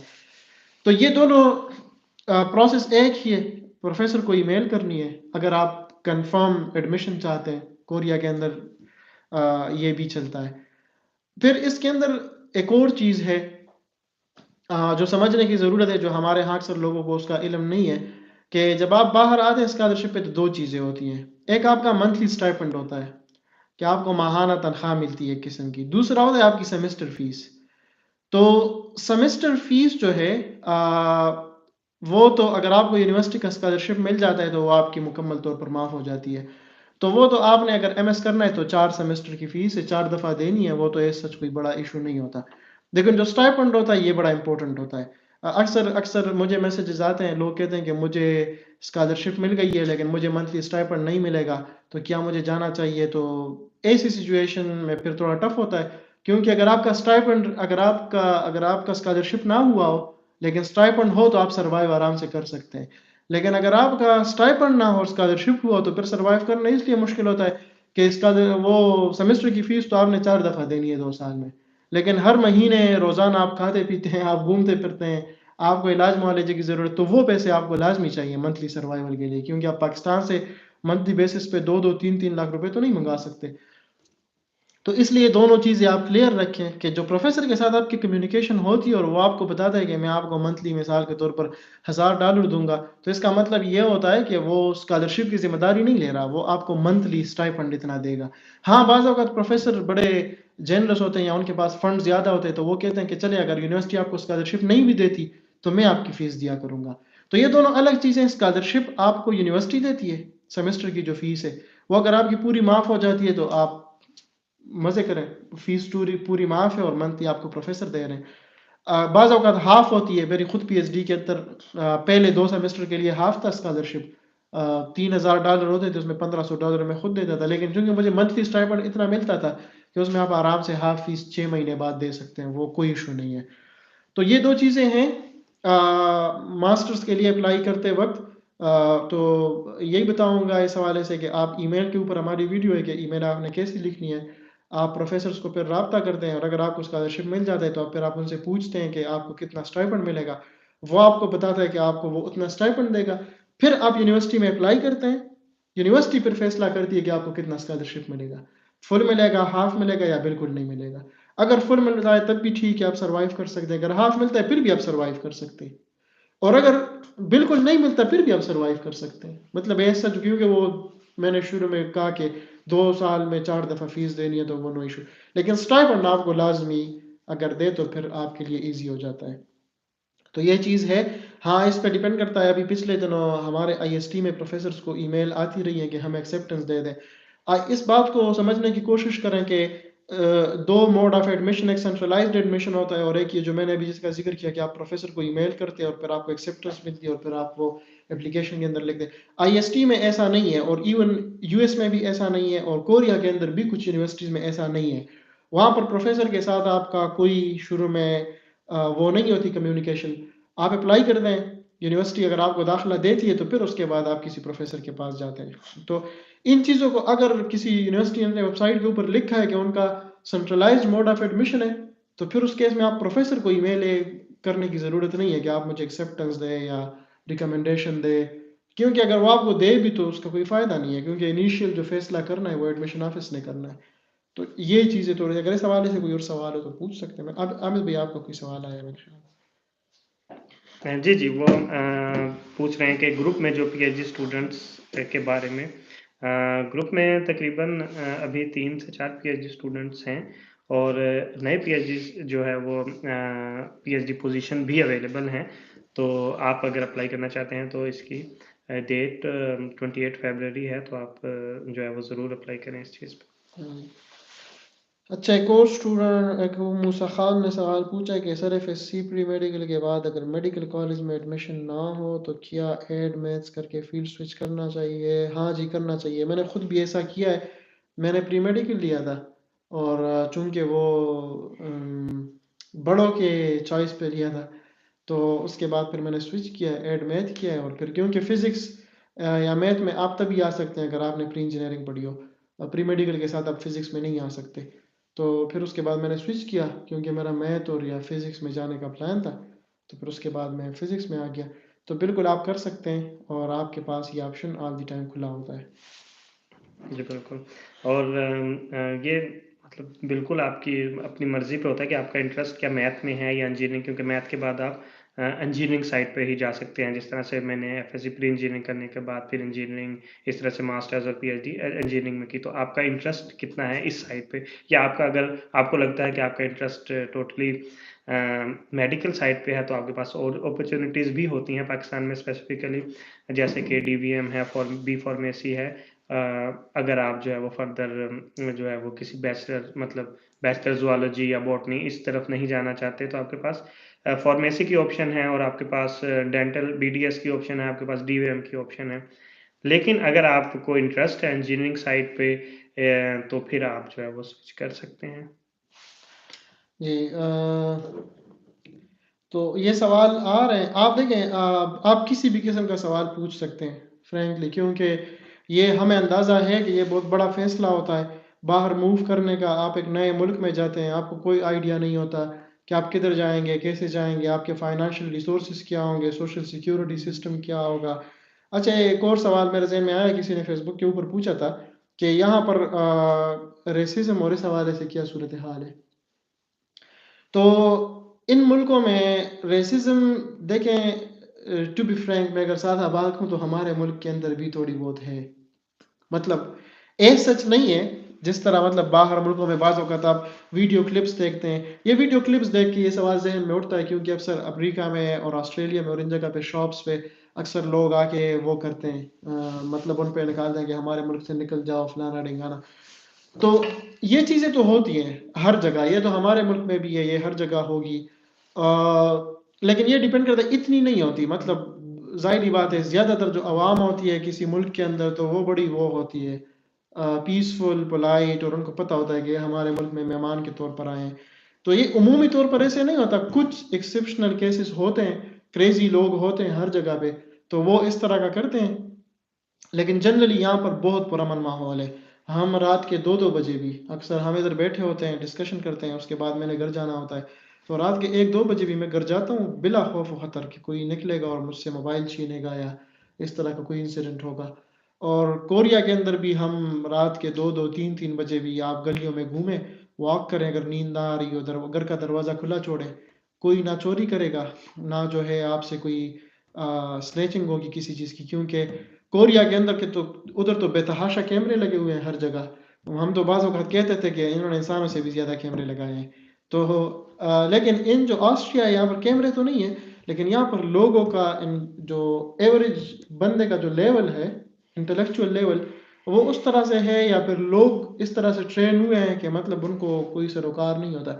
इसका नुकसान भी होता है कि मतलब बाज़ औक़ात इनका जो एक समाजी एक जाल है, नेटवर्क है, वो उस तरह से नहीं होता। लेकिन उसका ये भी होता है कि आपके साथ किसी का कोई काम भी नहीं होता, आप आराम से घूमें फिरें। और आबिद भाई अपने ख़्यालात शेयर करें। जी बिल्कुल, सिक्योरिटी के हवाले से, अमन अमान के हवाले से ऑस्ट्रिया की ख़ास तौर पे सूरत हाल अगर देखें तो बहुत ही बेहतरीन जो है वो, अगर मैं, और मैं भी स्टैट के हवाले से भी काफ़ी ज़्यादा इसमें अच्छे स्टैट्स होंगे। और ख़ास तौर पे ख़वातीन के लिए आप रात के किसी भी वक्त जो है वो बाहर जा सकती हैं, बाहर आ सकती हैं, कोई किसी किस्म की जो है वो आपको परेशानी की ज़रूरत नहीं है। और ऐसा इवन के यूएस से जैसे कंट्री में भी ऐसा मुमकिन नहीं है, उनकी बहुत सारी स्टेट्स में। लेकिन ऑस्ट्रिया के हवाले से आप ऑस्ट्रिया के किसी भी कोने में मौजूद हैं, आप जो है वो मेल हैं, फीमेल हैं, आपको किसी किस्म की जो है वो कोई किस्म परेशानी की ज़रूरत नहीं है।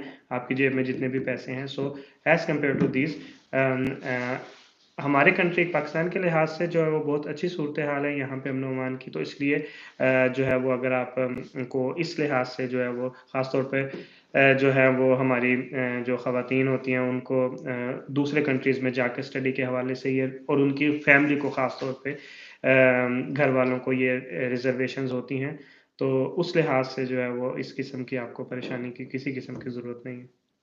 अच्छा, ये मलिक आदिल, ये माशाल्लाह बड़े एक्टिव जी हैं, जी जी। और इन्होंने एक सवाल पूछा है कि अस्सलाम वालेकुम रहमतुल्लाह। वालेकुम अस्सलाम।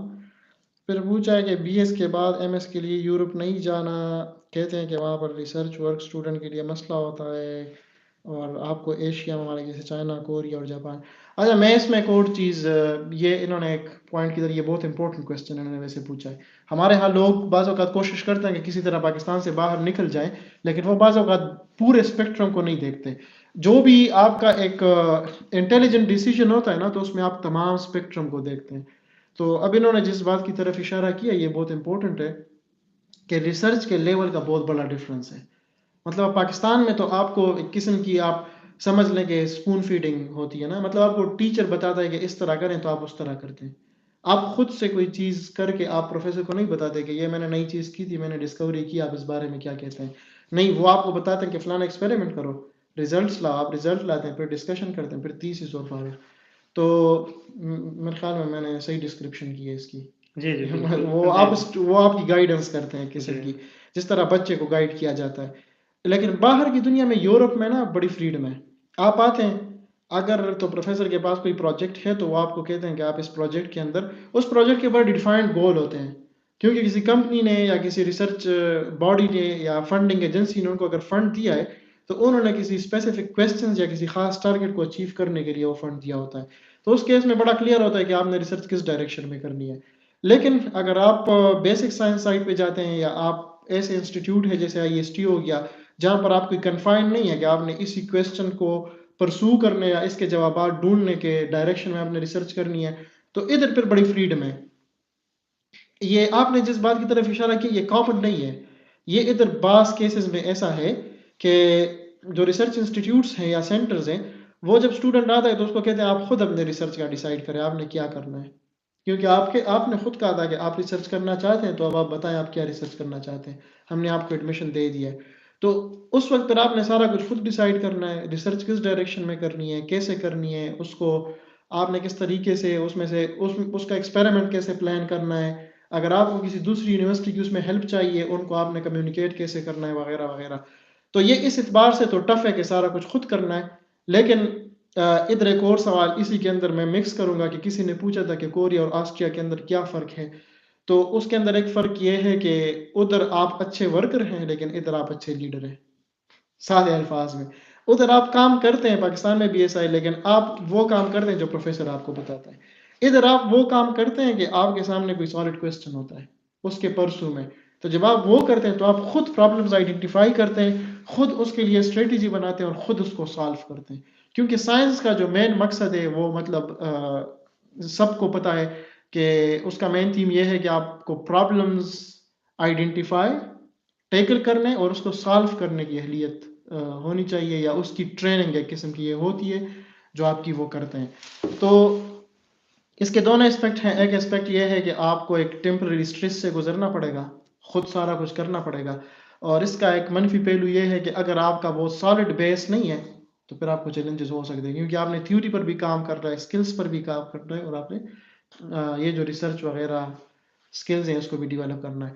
तो मैं ये कहता हूँ कि ये टोटली आपके सिनेरियो के ऊपर है। बाज़ औक़ात तो कॉमसेट्स, लम्स और नस्ट और इस तरह की जो जो मतलब कायदे-आज़म जो बड़े-बड़े नाम हैं, जिनके पास कुछ ना कुछ रिसर्च फैसिलिटीज़ हैं,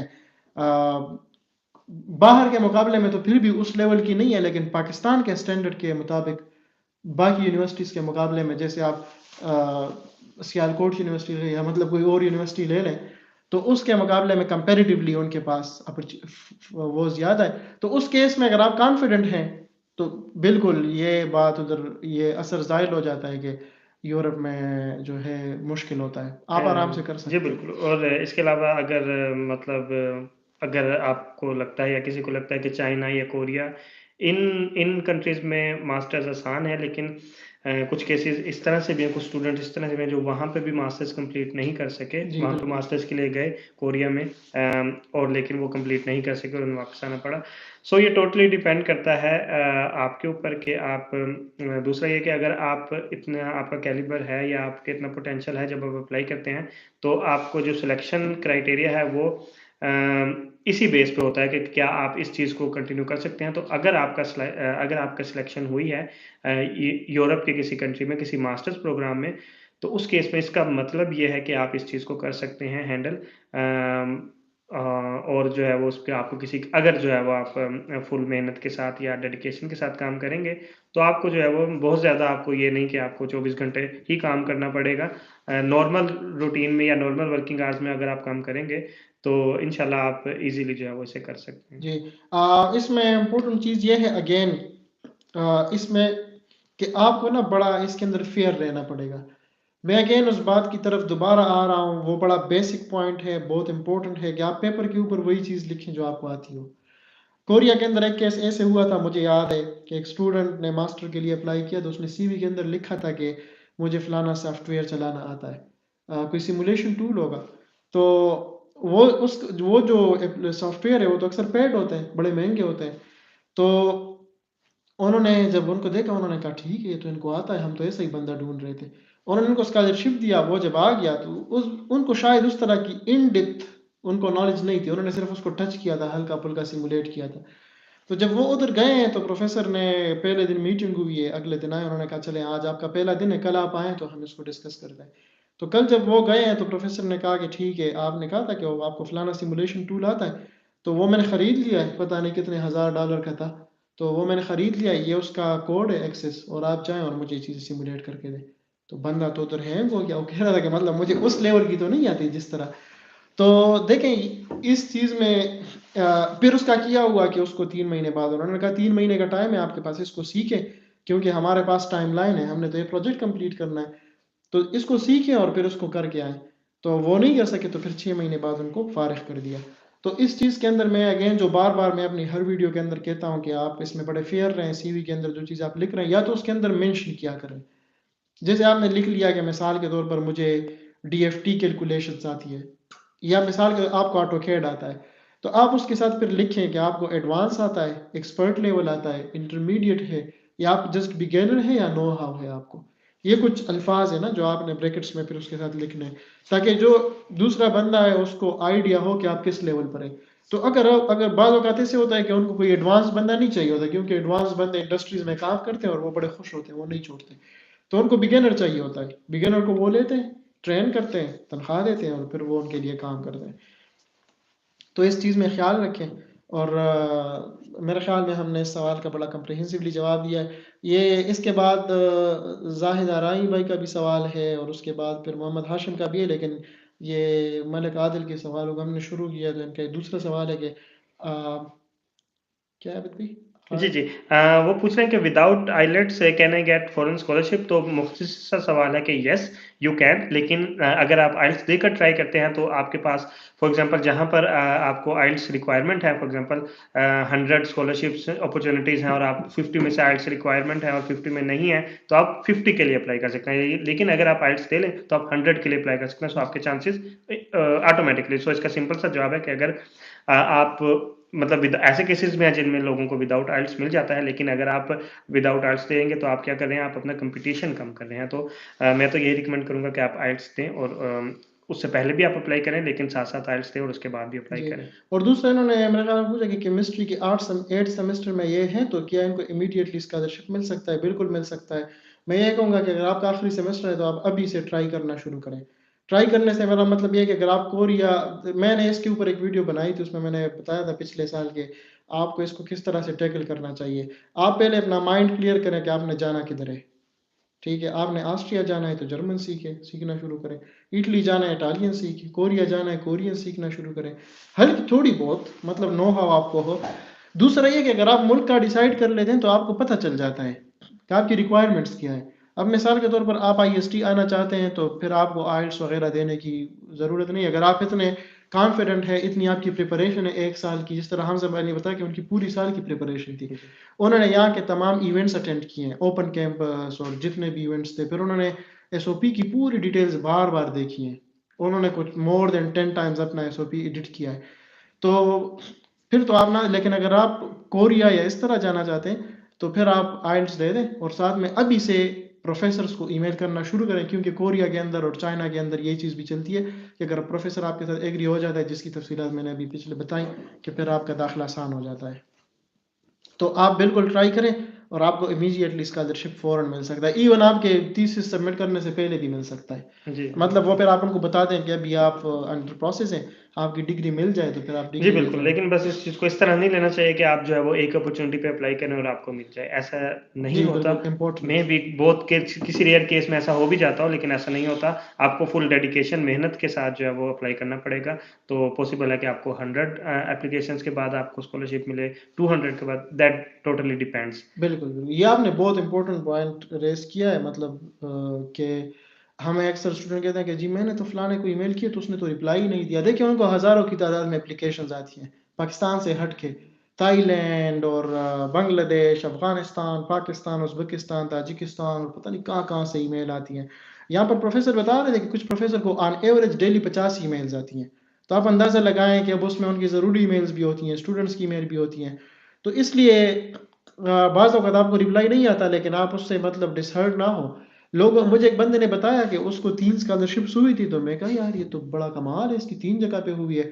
तो फिर उसने बताया कि मैंने 1500 ईमेल्स की थी। मैंने कहा अच्छा सही है फिर ठीक है। तो इस तरह से होता है कि मतलब आप हाँ, इसमें एक इम्पोर्टेंट चीज़ कि आप ऐसा ना करें कि आपने एक ईमेल लिखी और हर दफ़ा अगर आपको रिजेक्शन आती है या ईमेल नहीं आती आप फिर भी वही ईमेल भेजा करें। इसका मतलब कि अगर आपको रिप्लाई नहीं आ रहा आपके ईमेल के अंदर मसला है। आपको अपने क्योंकि आप प्रोफ़ेसर को तो आप मजबूर नहीं कर सकते कि वो आपको लाज़मी ही रिप्लाई करे, लेकिन आप अपने एंड पे चीज़ों को इम्प्रूव कर सकते हैं। तो इसलिए आप कोशिश करें कि इसको मज़ीद रिफ़ाइन करते जाएँ, लर्निंग जी, एग्ज़ैक्टली, यानी कि आप अगर जो पहली ईमेल करें और आप लेट्स से 100th ईमेल करें, तो आपकी पहली और 100वीं ईमेल में बिल्कुल, फ़र्क होना चाहिए। ये ना हो कि आप बिल्कुल सेम हो। बिल्कुल। इसमें फ़र्क होना चाहिए। तो इस बेस पे जो है वो आप जितनी ज़्यादा मतलब अप्लाई करते हैं या ट्राई करते हैं, जी, तो आपके उतने ही ज़्यादा चांसेस होते जाते हैं। इसलिए डिसहार्ट नहीं होना चाहिए, लेकिन अपने प्रोसेस को इम्प्रूव करते रहना चाहिए, अपनी सीवी को इम्प्रूव करते रहना चाहिए। आप कोर्सेज़ कर सकते हैं, ऑनलाइन कोर्सेज़। इस दौरान आप अप्लाई भी करें, आप ऑनलाइन कोर्सेज़ करते हैं, इससे आपकी सीवी जो है वो मज़ीद बेहतर हो जाती है। आप आइल्स दे सकते हैं, आपके लिए अपॉर्च्युनिटीज़ ज़्यादा होती जाती हैं, आपका कॉम्पिटिशन कम होता जाता है। तो ये सारी चीज़ें हैं जिनसे आप अपनी सीवी को इस प्रोसेस के दौरान भी इम्प्रूव कर सकते हैं। मैं एक बात इस हवाले से अक्सर स्टूडेंट्स को कहता हूँ जो राब्ता करते हैं कि मुझे तो ये चीज़ें नहीं आती, हमें यूनिवर्सिटी में सिखाई भी नहीं है एसओपी। ये ठीक है मतलब लेकिन दुनिया जो है इन चीज़ों को नहीं सुनना चाहती, ना वो सुनती है। मैं ये कहता हूँ स्टूडेंट्स को एक इसका एक सादा सा रूल है, चीज़ों को पॉलिश करने का अपने स्किल्स को और वो रूल ये है कि हर अगले दिन आप पिछले दिन से 1 दिन बड़े होते हैं। आपका मैच्योरिटी लेवल 1 दिन इंक्रीज़ हुआ होता है। यकीन माने मैं अपनी पीएचडी से पहले जब मैं अपनी अभी की ईमेल खोलता हूँ, मैं भी आपकी तरह था मतलब हम भी उधर ही थे, पाकिस्तान से ही आए हैं, सरकारी स्कूलों से पढ़ के आए हैं, जहाँ पर डेस्क भी नहीं होते थे, टाट पड़े होते थे। लेकिन मैं जब अपनी पीएचडी की ईमेल्स खोलता हूँ, तो मुझे यकीन नहीं आता कि अच्छा ये मैंने लिखी है, वो इतनी बचगाना ईमेल्स हैं। लेकिन मैं इस चीज़ के ऊपर यकीन रखता हूँ कि अगर आप अपनी हर ईमेल को हर रोज़ उठ के उसको मेरा खुद भी ये तरीक़ेकार है, कहीं पर भी अप्लाई करना हो, तो मैं आपको अपना एक्सपीरियंस शेयर कर देता हूँ कि मैं जब कोई चीज़ लिखता हूँ, तो उसको लिख लिया, ये नहीं करता कि अब फ़ौरन-फ़ौरन इसको भेज दो कि बस जॉब डन और फिर बैठ के चाय पियो, ऐसा नहीं होता। आप उसको अगले दिन खोलते हैं, क्रिटिकली देखते हैं, हाँ, नहीं यार इसमें तो कोई सेंस नहीं बनती, ठीक है। आप दोबारा अगले दिन उसको एडिट करते हैं, फिर एडिट करते हैं, फिर एडिट करते हैं। जब आप उसको 3 महीने बाद अपनी पहली वाली को जिस तरह आबिद भाई ने ज़िक्र किया कि आपकी सभी ईमेल जो है उसको आप देखते हैं और पहली को देखते हैं, आपको बहुत बड़ा फ़र्क महसूस होता है और आप देखते हैं कि अच्छा ये मैं हूँ जिन्होंने इम्प्रूव किया है।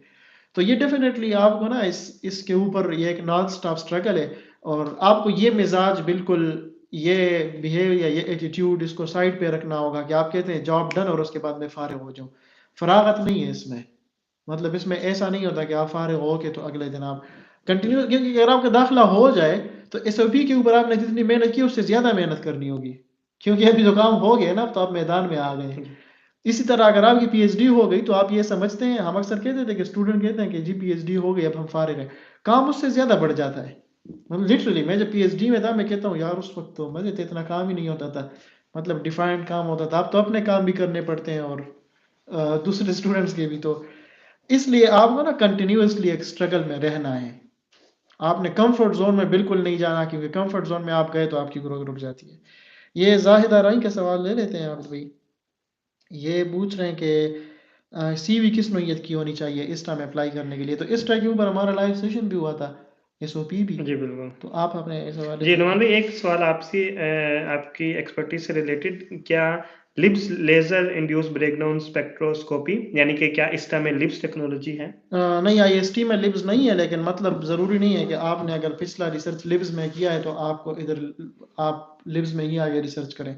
मैं अपना एक्सपीरियंस शेयर करूं, मैंने बीएस में थियोरेटिकल कंडेंस्ड मैटर फिजिक्स पे ऑप्टो इलेक्ट्रॉनिक प्रॉपर्टी स्टडी की थी। एमएस में मैंने मैग्नेटिक प्रॉपर्टी स्टडी की है, जो टोटल डिफरेंट है। फिर पीएचडी में मैंने मैग्नेटिक की है, लेकिन नैनो पार्टिकल्स की नहीं की, मैंने क्रिस्टल्स की है।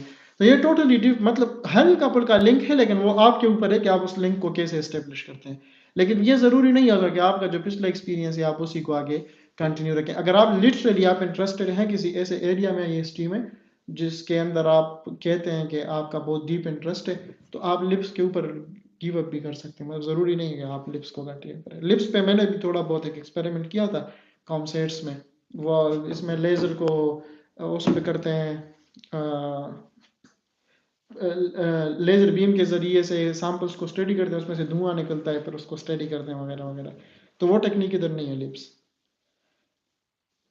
अच्छा, ये एक भाई, what is the criteria of selection, Mohammad Hashim ने पूछा है, what is the criteria of selection and ISTA, how we can impress them to finalize as for interview. जी, लेकिन इस पॉइंट पे आपके पास सिर्फ 2 चीज़ें हैं, आपकी सीवी और आपकी एसओपी। तो एसओपी के लिए जो है वो वीडियो एक मौजूद है इन डिटेल, तो आप उन गाइडलाइंस की रोशनी में अपना एसओपी लिख सकते हैं, और सीवी में जो है वो आप कोशिश करें कि आप जितनी बेहतर से बेहतर, लेकिन ज़ाहिर है कोई इस तरह की भी बात ना लिखें जो कि सच ना हो, झूठ ना हो, सॉरी, जो कि झूठ हो या मतलब सच ना हो, तो आप ऐसी कोई बात ना लिखें। लेकिन ये सीवी और एसओपी को इम्प्रूव करें, तो फिलहाल आपके पास सिर्फ यही एक चीज़ क्राइटेरिया है पीएचडी एडमिशन के लिए। ये अबस भाई, ये एक सिस्टर है Sadia Shami, very very informative, thank you so much, बहुत शुक्रिया अप्रिशिएशन के लिए। जी, और जी। दूसरा उन्होंने पूछा है कि आप अपनी एजुकेशन जर्नी शेयर करें ताकि हमें कुछ मोटिवेशन मिले। आबिद भाई, आप अपनी एक्सपीरियंसेस कुछ शेयर करें इस हवाले से। मेरी एजुकेशन पीएचडी तक पाकिस्तान ही से थी। जो है मैंने अपना एफएससी प्री इंजीनियरिंग करने के बाद bachelor in electronics engineering COMSATS Abbottabad से मैंने किया। आईसीटी आर&डी फंड एक स्कॉलरशिप थी, जिसकी बेस पे एक फुली फंडेड स्कॉलरशिप थी फॉर द 4 इयर्स। उस पे जो है वो मैंने कॉमसेट सेप्टाबाद से अपना जो है वो बैचलर कंप्लीट करने के बाद फिर NUST college of electrical and mechanical engineering से मास्टर्स एंड पीएचडी कंप्लीट की।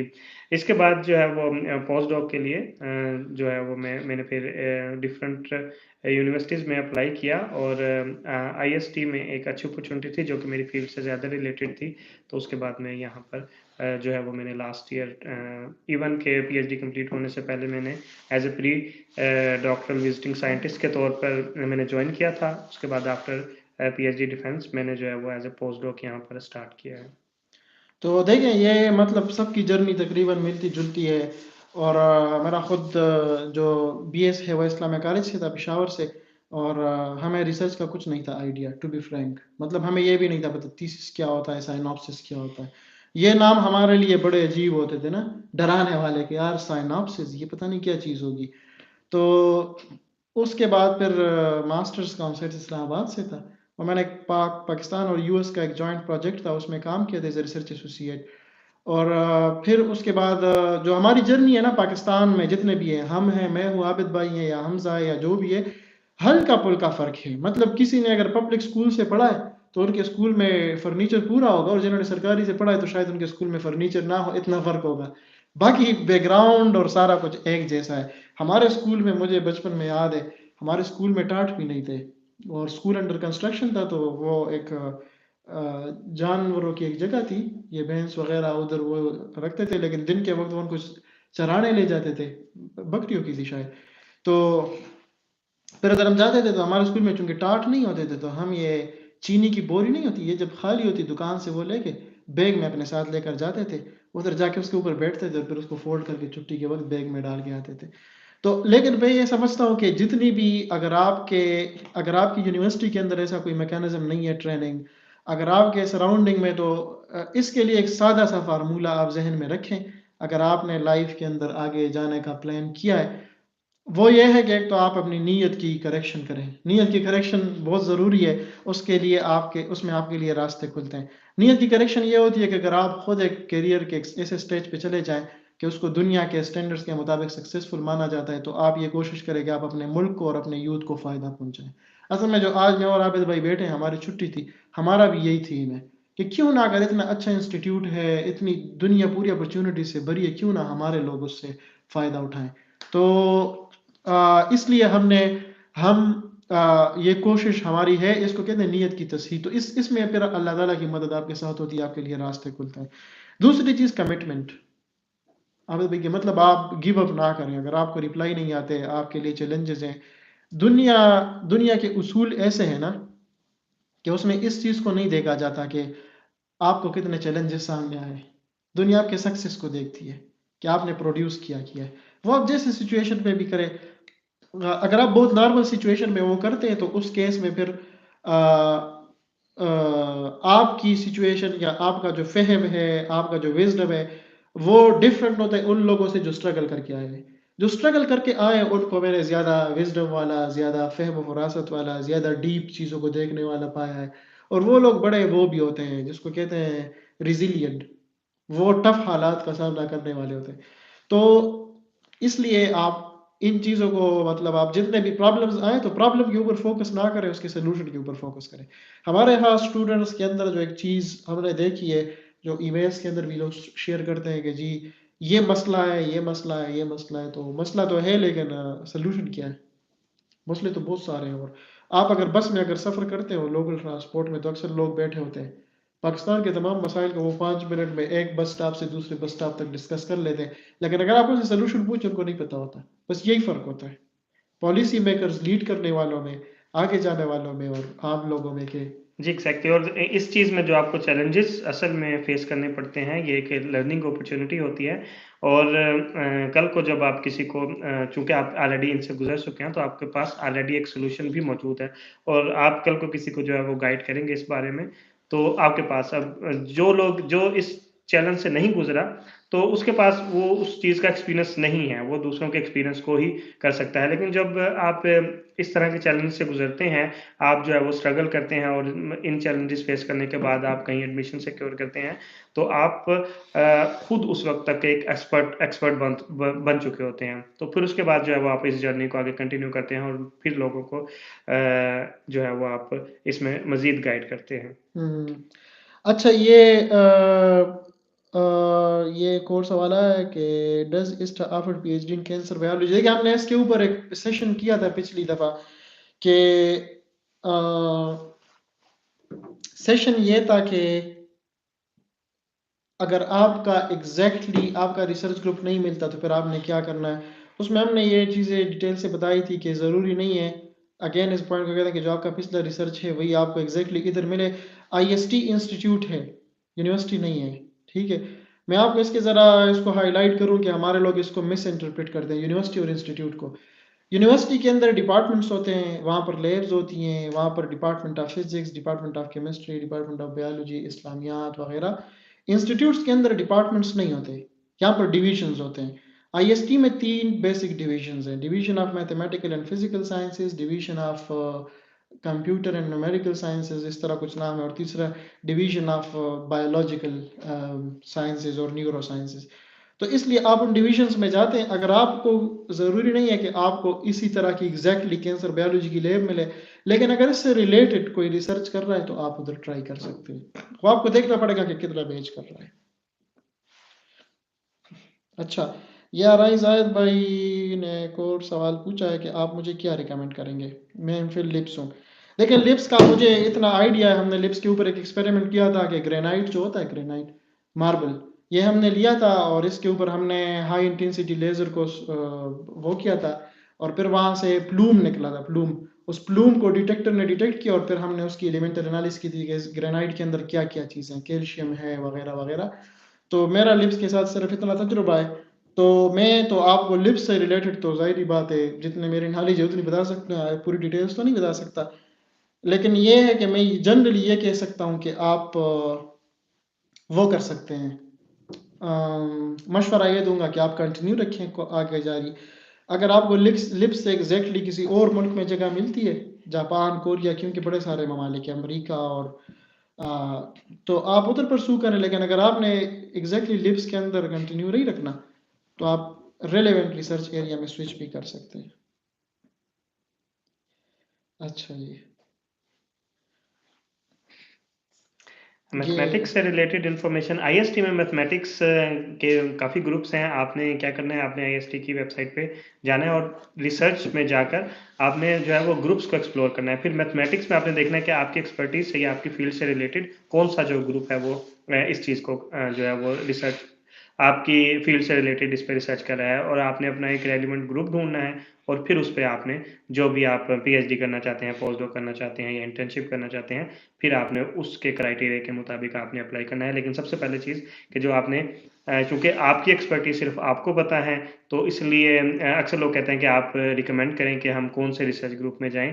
तो ऐसा इसलिए मुमकिन नहीं है कि हमें नहीं पता, कि क्योंकि इवन के फिजिक्स के डिफरेंट ग्रुप्स हैं, इस तरह से मैथमेटिक्स के डिफरेंट ग्रुप्स हैं, कंप्यूटर साइंस के डिफरेंट ग्रुप्स हैं, बायोलॉजी के डिफरेंट ग्रुप्स हैं, जो कि हर अपनी अपनी फील्ड पे काम कर रहे हैं। तो आपकी एक्सपर्टीज आप पॉइंट आउट करके फिर आप रेलिवेंट ग्रुप को सर्च करते हैं, और फिर उसके ग्रुप के जहां पे आपको लगता है कि ये आपकी रिसर्च फील्ड से रिलेटेड है या आप इस ग्रुप में कुछ कंट्रीब्यूट कर सकते हैं, तो फिर उस ग्रुप को आप टारगेट करते हैं और अकॉर्डिंगली जो भी आपका पीएचडी एडमिशन है या आपका इंटर्नशिप है या पोस्ट डॉक है, उसके अकॉर्डिंगली फिर उस प्रोसेस के मुताबिक आप अप्लाई करते हैं। मैं एक और चीज़ इधर ऐड करूँ कि आप अगर आईएसटी की वेबसाइट पे जाएं, तो उधर जब आप रिसर्च ग्रुप्स खोलते हैं, तो उधर फिजिक्स, केमिस्ट्री, मैथमेटिक्स और ये लिखा हुआ आता है। तो आप इसको इसके साथ कंफ्यूज ना करें कि शायद ये डिपार्टमेंट से, ये उन्होंने आपकी आसानी के लिए ये लफ्ज़ लिखे हैं कि अगर आपका प्रीवियस बैकग्राउंड इसका है तो आपको फिल्टर करने में आसानी होगी।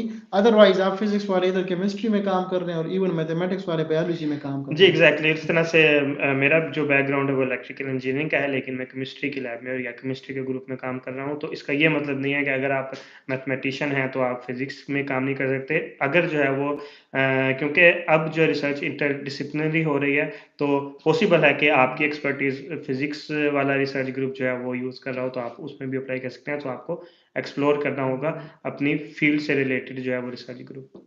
हाँ जी, ये आबिद भाई ने बड़ी इम्पोर्टेंट चीज़ इसमें हाईलाइट की है कि मतलब ये ज़रूरी नहीं। आबिद भाई खुद आपके सामने मिसाल है कि मतलब बैकग्राउंड इंजीनियरिंग का है लेकिन केमिस्ट्री के ग्रुप में, और आपके ग्रुप में फिजिक्स के भी लोग हैं मेरे ख्याल जी, में। हमारे ग्रुप में जो है वो पीएचडी फिजिक्स भी हैं जो एज अ पोस्ट डॉक काम कर रहे हैं। हमारे ग्रुप में मैकेनिकल इंजीनियरिंग भी है, और इवन के आपके ग्रुप में जो है वो फिजिक्स का ग्रुप है, लेकिन उसमें मैकेनिकल इंजीनियर जो जी है वो जो मौजूद हैं। तो यहाँ पर खासतौर पर आईएसटी, चूंकि ये इंस्टीट्यूट है और यहाँ पर डिपार्टमेंट्स नहीं है, यहाँ पर रिसर्च ग्रुप्स हैं।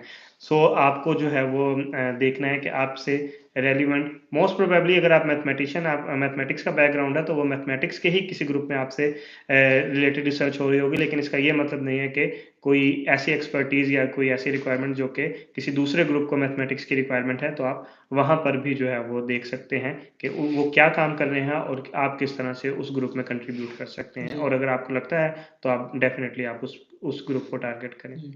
ये जाहिद आरई भाई ने एक सवाल पूछा कि फ्रूटफुल डिस्कशन, बहुत शुक्रिया। और एसओपी में किस किस्म की गलतियां अवॉइड करनी चाहिए? एसओपी में हमें अभी तक जितनी एसओपीज लोगों ने भेजी थी, देखें, दो चीज़ें होती हैं एसओपी में। लोग ये एक्सपेक्ट करते हैं कि शायद हम एडिट करके दें। एडिट करने का हमारे लिए मुश्किल होता है क्योंकि ये मॉरली ठीक नहीं होता, इथिकली भी ठीक नहीं है, और मतलब ये किस एस्पेक्ट से भी ठीक नहीं है, क्योंकि हम खुद इसके खिलाफ बात कर रहे होते हैं कि जी आप लोगों को मतलब एक किस्म की तैयार चीज़ ना दें ताकि वो खुद एक लर्निंग प्रोसेस से गुजरें, क्योंकि लर्निंग यही होती है कि आप आहिस्ता आहिस्ता से चीज़ें करते हैं। तो इसलिए हम एडिट तो नहीं करके देते लेकिन रिव्यू करके देते हैं। इन दोनों में फ़र्क है। रिव्यू में हम ये बताते हैं, कमेंट करते हैं कि जी आपको ये चीज़ नहीं करनी चाहिए, ये चीज़ नहीं करनी चाहिए। दोबारा फिर आप उसको कैसे टैकल करते हैं, ये totally it's up to you. तो हम एसओपी में जो कॉमन गलतियां हमारी अभी तक सामने आई हैं, एक तो रिपीटिशन होती है, बहुत रिपीटिशन होती है। और मेरे ख्याल में स्टूडेंट ये माइंड सेट जहन में रख के एसओपी लिखते हैं कि जी इन्होंने 1.5 पेज पूरा करना है या 2 पेज पूरे करने हैं। तो जब आप 2 पेज का टारगेट आपके जहन में हो, तो फिर उस केस में जाहिर बात है आप उसके अंदर बस कंटेंट डाल दे जाएंगे तो ताकि वो किसी न किसी तरह 1.5 पेज का बन जाए या 2 पेज का। तो ये ज़रूरी नहीं, एसओपी 1 पेज का भी हो सकता है अगर आप रिलेवेंट इंफॉर्मेशन सारी दे दे। दूसरी गलती जो दूसरी जो गलती है वो ये है कि उसमें रिपीटिशन का मैंने बताया ना जी, पहले, जी। एक रिपीटिशन है, दूसरा है कि वैग होता है। वैग का मतलब यह है कि समझ नहीं आ रही होती कि बंदा कहना क्या चाह रहा है, इंतहाई जनरल होता है। मतलब अब मैं आपको सारा मिसाल दूँ, मतलब जितने हमने कुछ लोगों को एक्सक्यूज़ भी किया है रिव्यू के लिए, क्योंकि बहुत ज़्यादा रिक्वेस्ट आ रही थी, और कुछ केसेस में शुरू में हमने कुछ करके दिए थे थोड़े बहुत, तो उसके एक्सपीरियंस की बुनियाद पे। और दूसरा ये कि जो बाज़ औक़ात हमारे पास आते हैं रिव्यू के लिए इदारे की तरफ से, तो उसमें जो चीज़ हम देखते हैं कि बहुत जनरल होता है। जनरल का मतलब ये होता है कि वो कहता है कि जी मैंने IST इसलिए अप्लाई किया कि बहुत अच्छा इंस्टीट्यूट है, अच्छे रिसर्च फैसिलिटीज़ हैं, या मुझे ग्रूम करेगा। ये बहुत जनरल टर्म्स है, मतलब मुझे कुछ नहीं पता कि बंदा क्या कहना चाह रहा है। ग्रूम करेगा, किस तरह ग्रूम करेगा, मतलब अपार्टमेंट अच्छा देगा आपको, मतलब क्या चीज़।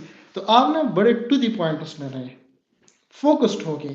मिसाल के तौर पर मैं सादा मिसाल, आप लिप्स के ऊपर काम कर रहे हैं, तो आप बताएं कि आपके पास लिप्स स्किल है, IST को आप ये स्किल देंगे और IST आपको बदले में फलानी चीज़ देगा, जो आपके शॉर्ट टर्म में इस तरह काम आएगी, लॉन्ग टर्म में इस तरह काम आएगी। तो टू द पॉइंट रहा करें, कोशिश करें SOP में, जो रिपीटिशन ना करें, गैर ज़रूरी तौर पर इलांगेट ना करें। और जो अंग्रेज़ी आपकी अपनी है ना, जो आपको आती है, बस अगर हमने देखा है कि स्टूडेंट्स वर्ड को मुश्किल अल्फाज को कॉपी करके बताने की कोशिश करते हैं, ताकि पढ़ने वाला समझे कि इन्होंने तो बड़ी मुश्किल शेक्सपियर दौर की अंग्रेज़ी लिखी है ना। ये बाज़ औक़ात नेगेटिव पॉइंट में जाती है। बस रखिए, अभी भी कंटिन्यू करें आप जी, इस बिल्कुल। हवाले तो से। SOP के हवाले से जिस तरह से बताया कि आपने सबसे पहले जो है वो प्रॉब्लम जो है वो, अगर आपके पास कोई प्रॉब्लम है, वो आपने डिफ़ाइन करनी है कि ये इस प्रॉब्लम जो है इस वक़्त ये है, जो कि लेटेस्ट एक रिसर्च के हवाले से एक रिसर्च प्रॉब्लम है और इस पे जो है वो काम हो रहा है, और मैं जो है वो इस हवाले से मेरी एक्सपर्टीज़ क्या है जिसके हवाले से मैं कर सकता हूँ। सो आपने सेकंड पैराग्राफ में आपने अपनी एक्सपर्टीज़ लिखनी है कि आपकी एक्सपर्टीज़ इस प्रॉब्लम को टैकल करने के लिए किस तरह से अहम है, या आपके लेट्स से आप जो है वो इस प्रॉब्लम को सॉल्व करने के लिए कितने अहल हैं, ठीक है। तो दूसरे जो है वो पैराग्राफ में आपने ये लिखना है। उसके बाद जो नेक्स्ट पैराग्राफ आप एक ये लिख सकते हैं कि आप कौन से ग्रुप में जो है वो जा सकते हैं, और किस ग्रुप की एक्सपर्टीज़ या आपसे रिलेटेड जो है काम कर रहा है, और किस तरह से आप इन ग्रुप में कंट्रीब्यूट कर सकते हैं। तो आपने 3 या 4 जो है वो एटलीस्ट रिसर्च ग्रुप्स को मेंशन करना है कि ये रिसर्च ग्रुप इस हवाले से काम कर रहा है और मैं इस रिसर्च ग्रुप में ये कर सकता हूँ। तो एटलीस्ट ये 3 पैराग्राफ जो है वो आप ज़रूर लिखें। और वही बात जिस तरह से नुमान भाई ने कहा कि आपने टू द पॉइंट, कोई आपने इधर-उधर की बात नहीं करनी कि अच्छा मैं जो है वो पाकिस्तान में ये कर रहा था। इस तरह की आपको बात करने की ज़रूरत नहीं, क्योंकि ये चूँकि स्टेटमेंट ऑफ पर्पज़ है, और आपने जो है वो लोग सिर्फ आपकी एक्सपर्टीज़ में CV में आपकी सारी डिटेल लिखी हुई है, और आपकी जो है वो एक्सपर्टीज़ में लोग इंटरेस्टेड, या जहाँ के जो आपके सिलेक्शन क्राइटेरिया के जो लोग हैं जो आपको सेलेक्ट करेंगे, वो आपकी एक्सपर्टीज़ में रिलेटेड है कि आप उनके लिए कितने इंपॉर्टेंट है या किस लिहाज से इंपॉर्टेंट है। तो आपने अपनी एक्सपर्टीज़ को ज़्यादा हाईलाइट करना है। इसमें एक और चीज़ के देखें, मैं इलांगेशन को, गैर ज़रूरी लिंथी बनाने को अवॉइड करने के लिए सादा फार्मूला है। वो फार्मूला ये है, मैं पाकिस्तान में टॉक्स देते वक्त भी लोग पूछते थे, मैं ये कहता था कि सिंपल फार्मूला ये है कि आपको ज़िंदगी में बहुत सारे काम आते हैं। आपको खाना भी आता है, पीना भी आता है, वॉक करना भी आता है, आपको साइकिल चलानी भी आती है, गाड़ी भी चलानी आती है, ठीक है। आपको मैथमेटिक्स के क्वाड्रेटिक इक्वेशन भी सॉल्व करने आते हैं, स्विमिंग भी आती है। लेकिन अब अगर आप अप्लाई स्विमिंग की पोजीशन के लिए कर रहे हैं ना, तो ये बाकी सारी स्किल्स आपकी इर्रिलेवेंट है। आज तक अगर आप ये बता दें कि हाँ आपको तो बहुत सारी चीज़ें आती हैं, लेकिन ये आपके SOP को गैर ज़रूरी लांगेट करेगी। एक बंदा साइकिल के स्किल्स के अंदर इंटरेस्टेड है, उसको क्या पड़ेगी वो आपकी स्विमिंग स्किल्स को देखे, मुझे चाहिए ही नहीं। आप अगर मुझे बताएंगे तो उससे आपकी साइकिलिंग वाली बात गुम जाएगी। मुझे उसमें से ढूंढनी पड़ेगी कि अच्छा इनको तो ठीक है, मतलब इनको तो साइकिल भी चलानी आती है, तो इनको हाइकिंग भी आती है, इनको स्नूकर खेलना भी आता है, ठीक है। लेकिन अब इसमें जो बात मैं पूछ रहा हूँ वो किधर है।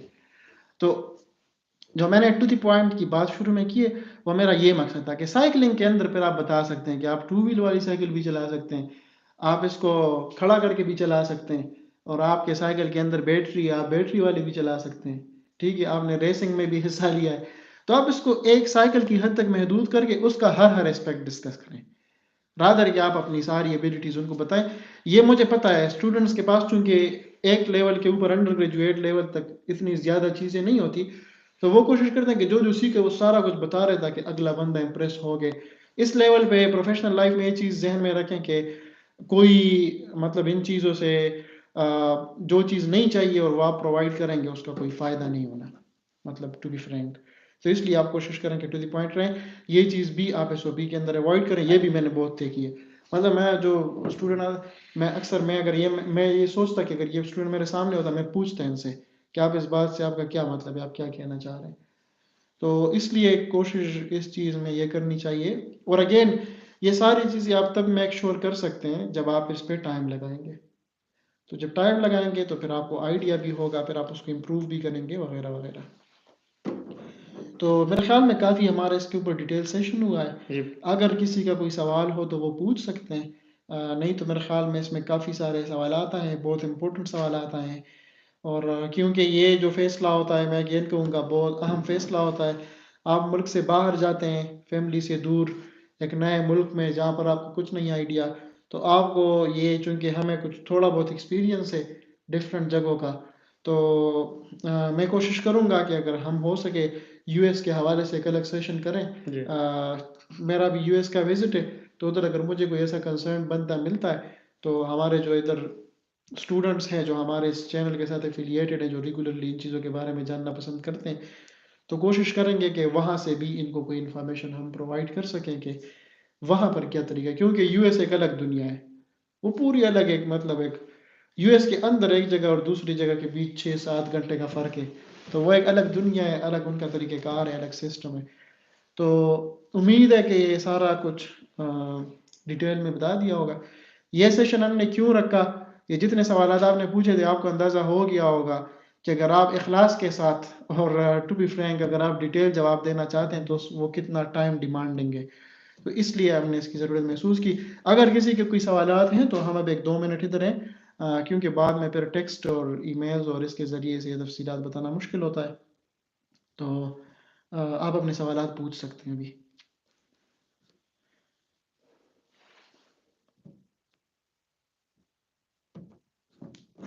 मुझे एक और सवाल ज़हन में आया है, किसी ने पूछा था एक स्टूडेंट ने कि यहाँ पर बच्चों की तालीम के हवाले से और इस बार से ना, क्योंकि इसमें कई सारे एप्लीकेंट्स ऐसे हैं जिनकी शादियाँ हुई हैं, जी जिनके बच्चे हैं, तो ये एक मतलब सही इनका कंसर्न क्वेश्चन है।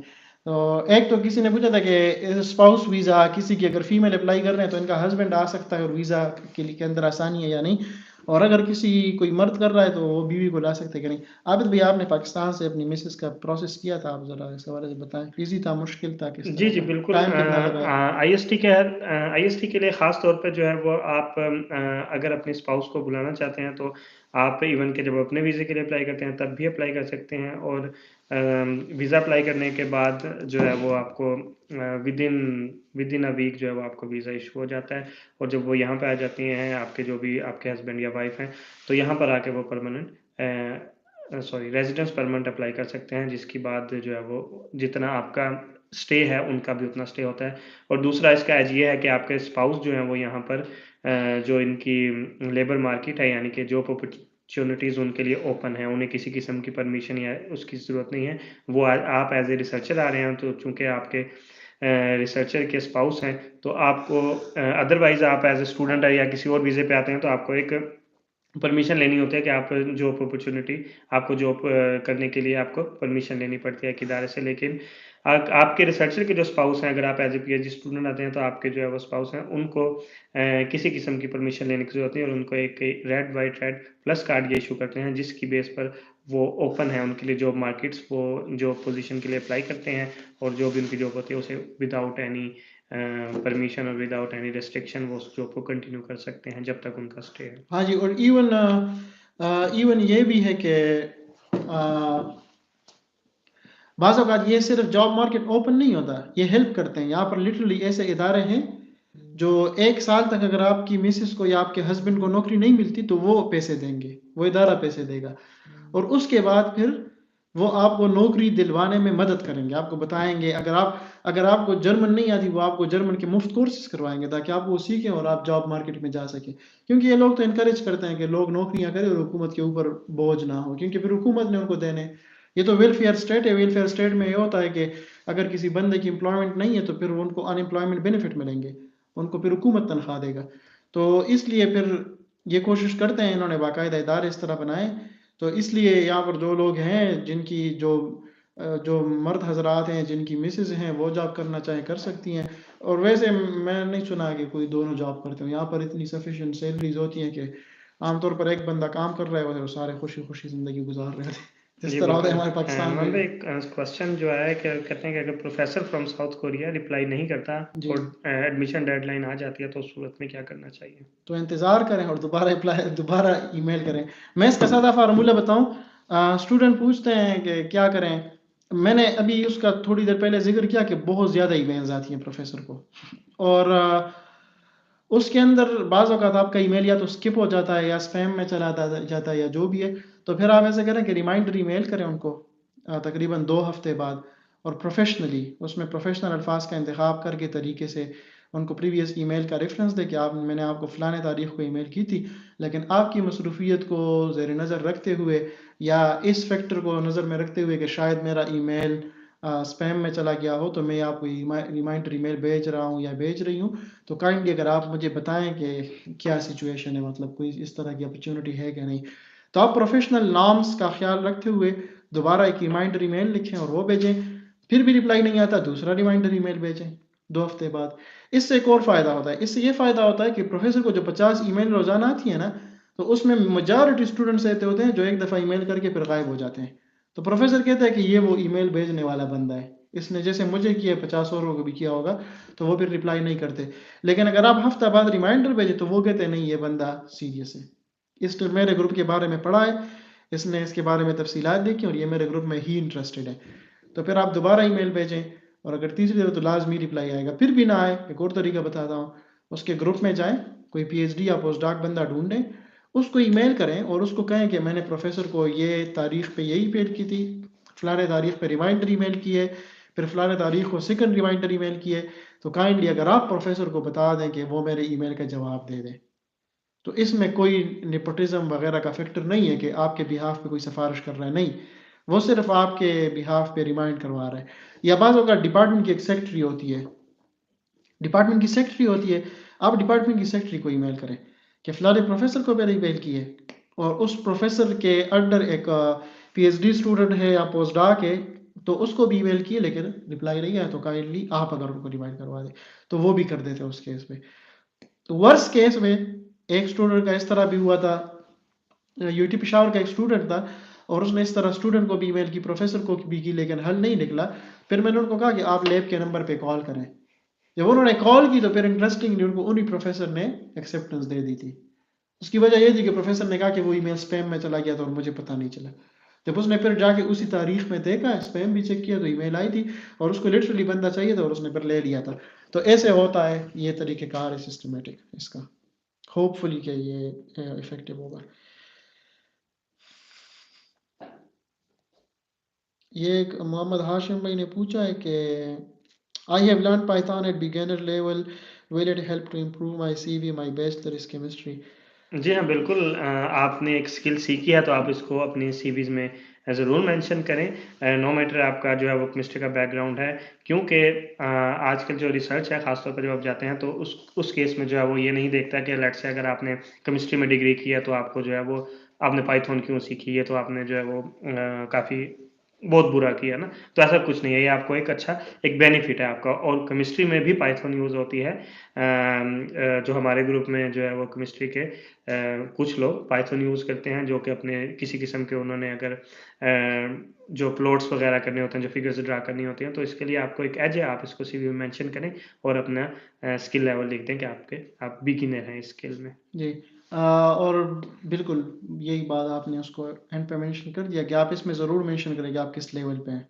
ऐसा ना हो आप सिर्फ पाइथन लिखे, वो कहें कि बंदा एडवांस लेवल जानता है और फिर आपको बाद में मसाइल हो। तो ये लॉन्ग टर्म के लिए फ़ायदेमंद होता है जब आप क्लेरिफाई करा देते हैं कि आप किस लेवल के हैं। असल में ये कुछ चीज़ें होती हैं जो पाकिस्तान में शायद ये चीज़ नहीं होती, और मेरा खुद ख्याल था कि अगर मैं जाऊँगा कहीं ज्वाइन करूँगा तो मैं ये ज़रूर रिसर्च स्टूडेंट्स के लिए रिसर्च एथिक्स का एक कोर्स, शॉर्ट कोर्स, ये मैंडेटरी होना चाहिए, ताकि स्टूडेंट्स को आइडिया हो कि रिसर्च एथिक्स वगैरह क्या होती है और आप कैसे चीज़ों को क्लियरली बताते हैं। जी, किड्स एजुकेशन के बारे में नुमान भाई हाँ, कुछ? बिल्कुल उस्मान भाई ने इम्पोर्टेंट उस्मान भाई बहुत शुक्रिया इसको दोबारा से वो करवाने का कि किड्स एजुकेशन क्या है, स्पाउस एंड हस्बैंड का हमने डिस्कस कर लिया। हाँ जी, असल में इसमें अगेन इंफॉर्मेशन इतनी होती है कि उसमें एक एक्सपेक्ट करके दूसरा बंदा जहन से निकल जाता है, तो थैंक यू। किड्स एजुकेशन का ये है कि जैसे हमने शुरू में जिक्र किया कि किड्स के सपोर्ट का तो प्रोग्राम है। जैसे ऑस्ट्रिया है तो ये एक बच्चे के पर head 170 euro something per month देते हैं उसके एक्सपेंसेस के लिए। और यहाँ पर दो किस्म की, एक साल के से कम बच्चे के लिए है, और फिर अगर एक साल से बड़ा हो जाए फिर आपको दो इदारों से पैसे आते हैं। एक इंश्योरेंस कंपनी से आते हैं, वो आपको मंथली पैसे देती है, लेकिन वो कुछ लिमिटेड टाइम के लिए होती है। वो पैसे ज़्यादा होते हैं लेकिन वो साल से लेके 3 साल तक मैक्सिमम, या 4 साल तक। उसके बाद आपको इंश्योरेंस कंपनी से सपोर्ट होना बंद हो जाता है और आपको सिर्फ गवर्नमेंट की तरफ से मिलता है। तो इसमें दो चीज़ें, एजुकेशन जो है वो आमतौर पर इधर मुफ्त है ऑलमोस्ट। यहाँ पर दो कैटेगरीज है जिस तरह पाकिस्तान में है, गवर्नमेंट और प्राइवेट। प्राइवेट स्कूल में जो बच्चे जाते थे हमारे दौर में, हमें याद है जब हम 10 रुपये फीस देते थे सालाना, तो वो लोग मंथली फीस देते थे और वो ज़्यादा भी होती थी। तो अब जैसे मेरी बेटी है, वो 4 साल की है, तो वो जब शुरू में अभी तक वो पब्लिक वो जाती है किंडरगार्टन। यहाँ पर कैटेगरीज है, मैं ज़रा बताऊँ इसको। किंडरगार्टन है मेरे ख्याल में कुछ 5 साल से कम, आई थिंक 7 साल से कम। 7 साल से जो कम होते हैं वो किंडरगार्टन जाते हैं। फिर किंडरगार्टन में भी डिफरेंट क्लासेस होती हैं, कैटेगरीज, कि जी ये 1 साल से कम वाले हैं, नहीं ये 2 साल से कम वाले हैं, 1 साल से कम तो शायद नहीं लेते। फिर ये 3 साल से कम है, फिर ये 5 साल से कम है, और फिर ये 7 साल से कम है। इस तरह डिफरेंट क्लासेस होती हैं। तो जो पब्लिक होते हैं, जो प्राइवेट होते हैं वो तो बड़े महंगे होते हैं, लेकिन जो पब्लिक होते हैं वो सस्ते होते हैं। जिस तरह हमारे यहाँ सरकारी स्कूल और प्राइवेट स्कूल का हिसाब है। और दूसरा यहाँ पर यह है कि ट्रेनिंग बहुत अच्छी है यहाँ पर बच्चों की। आप अपने बच्चे के अंदर फ़र्क महसूस करेंगे जब वो जाना शुरू करेगा। वो डिसिप्लिन हो जाता है, वो फील करता है, वो चीज़ों को बड़ा क्लोजली देखता है। यहाँ पर इदारे बाकायदा उन्होंने एडमिशन के वक्त जब आप जाते हैं तो वो आपको बताते हैं कि ये आपके बच्चे के अंदर किन किन स्किल्स को पॉलिश करेंगे। ये बच्चे को इनकरेज भी करते हैं कि चीज़ें अकेले करें, ये बच्चों को इस हवाले से भी कहते हैं कि नहीं आप ग्रुप में चीज़ें करें। तो ये सारी चीज़ें कि एजुकेशन बहुत अच्छी है। अगर आप इधर इस्लामी स्कूलों में डालते हैं तो वो थोड़े महंगे हैं क्योंकि वो प्राइवेट है फिर। लेकिन अगर आप सरकारी में डालते हैं तो उधर फिर इसमें एक और एस्पेक्ट भी है, उसका जिक्र करना ज़रूरी है कि आप अपने कल्चर और मज़हब और ये चीज़ें भी इसमें हैं, तो उसका भी आप ख्याल रखते हैं। वो अलग एक पूरा डिस्कशन सेशन है कि उसमें आपने किन किन चीज़ों का ख्याल रखना है, किस तरह से और कौन सी चीज़ें, क्योंकि फिर अगेन पर्सनालिटी वाली बात आ जाती है कि कुछ चीज़ें एक बंदे के लिए बहुत मैटर करती हैं लेकिन दूसरे बंदे के लिए वो इट्स ओके होती हैं। तो वो फिर लेकिन जनरली स्पीकिंग बहुत अच्छा सिस्टम है। बच्चे को ट्रेन करते हैं, बच्चे को एटिकेट सिखाते हैं, इथिक्स सिखाते हैं, और ये सारा एक ट्रेनिंग मैकेनिज्म है और बड़ा रिगोरस है। और यहाँ पर जो सरकारी स्कूल हैं, जिस तरह हमारे स्कूल में तो दाखिला मिल जाता है आराम से सरकारी में, स्कूल में भी और किंडरगार्टन में भी। लेकिन हफ्ते हमारे केस में सॉरी हमारे केस में हमने 1.5 साल इंतज़ार किया है पब्लिक के लिए, क्योंकि जगह नहीं थी। उसकी वजह यह है कि ये बहुत तवज्जो देते हैं कि एक बच्चे के ऊपर, मतलब बच्चा जब जाना शुरू करता है, शुरू में जब उसका पहला दिन होता है तो पेरेंट को उसको अकेले छोड़ने की इजाज़त नहीं होती। एक हफ्ते तक पेरेंट जाते हैं और उनके साथ इधर बैठे होते हैं, ताकि बच्चा एक साइकोलॉजिकल जंप महसूस ना करे कि जी मैं तो घर में था और एकदम से ये मैं किधर आ गया हूँ। तो 10 दिन तक पेरेंट उनके साथ उधर होगा, या अम्मी या अब्बू, और उनका दौरानिया भी कम होता है। मतलब अगर किंडरगार्टन या उसकी टाइमिंग 9 से 5 तक है तो बच्चा 9 से 11 तक जाएगा, इस तरह। उसके बाद फिर आहिस्ता आहिस्ता उनका टाइम बढ़ा देते हैं, लंच टाइम तक कर देते हैं।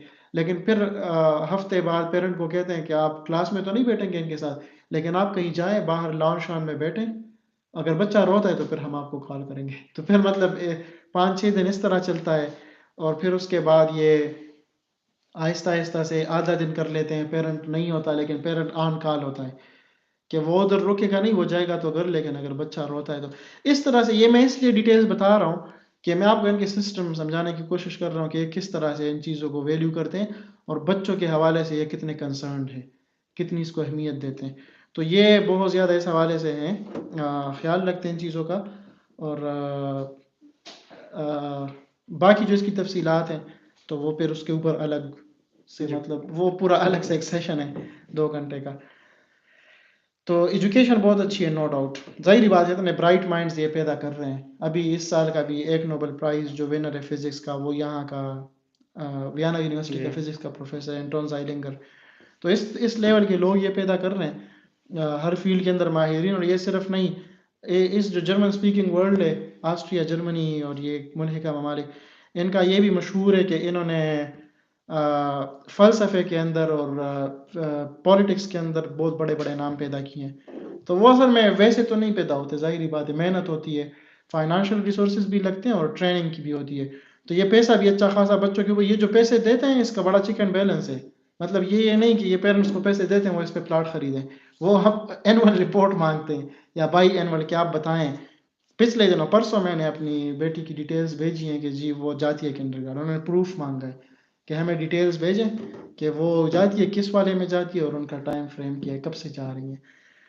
तो ये इधर है, सिस्टम अच्छा है, इन्होंने एक सिस्टम बनाया है, फिर फेयर है, सपोर्टिव है माहौल। जो चीज़ें नाजायज़ हैं, जो चीज़ें नहीं है, उसमें साफ इनकार है, उसके अंदर कोई एज नहीं है। और मतलब इनमें ये नहीं, हमारे यहाँ तो ये चलता है कि चलें कज़न है, खैर है। तो यहाँ पर वो चीज़ बिल्कुल नहीं है, तो बस फिर आप हैंडल करें, मतलब वो। तो उम्मीद है कि इसकी तफसीलात हो गई होंगी। मेरे ख्याल में सेशन हमारा काफ़ी लंबा हो जी, गया है, 2 बिल्कुल। घंटे तक पहुँचने जी, वाला है। और तो आप सबने सेशन अटेंड किया, उसके लिए शुक्रिया। जी, थैंक यू अगर वेरी मच। आपके फिर भी कोई सवालात हों, तो उम्मीद है कि अगर अगले किसी के सवालात हुए तो फिर हम उनको यही लिंक भेजा करेंगे, जी, क्योंकि हमने बिल्कुल। ऑलरेडी इसके ऊपर जी, बड़ा तफ़सीली से, काफ़ी हाँ। ज़्यादा क्वेश्चन जी, जी। डिस्कस हो गए हैं। फिर भी अगर इसके अलावा कुछ ऐसे क्वेश्चन्स हैं, जी, जो जी। कि इन वीडियोज़ में डिस्कस नहीं हुए, तो हम इस पे मज़ीद जो है वो मज़ीद जी, सेशन कर जी। सकते हैं। दूसरा हम इसको ऐसे भी कर सकते हैं कि इसी वीडियो को हम स्प्लिट करके, जी, जो इसका हर एस्पेक्ट है, जैसे चाहे चिल्ड्रन एजुकेशन हो गया, उसको अलग से क्लिप बनाएँ, ताकि जी, फिर अगर किसी के क्वेश्चन्स हों, आप में से किसी के क्वेश्चन दोबारा हों या आपके सर्कल में किसी को हों, तो फिर जी, वो बिल्कुल। रिलेवेंट टू द पॉइंट चीज़ों को वो कर सकते हैं। तो अगर फ्यूचर में हमें इस तरह की कोई सेशन की ज़रूरत महसूस हुई या आपको महसूस हुआ कि ऐसी कोई चीज़ जो कि इन सेशंस पे कवर नहीं हुई और वो होनी चाहिए, तो आप डेफ़िनेटली हमें रीच आउट कर सकते हैं, पूछ सकते हैं, क्योंकि हमें आइडिया है इसका थोड़ा बहुत। तो बहुत शुक्रिया। जी, बहुत पर शुक्रिया, थैंक यू वेरी मच। उम्मीद है कि ये काफ़ी हेल्पफुल रहा जी। होगा।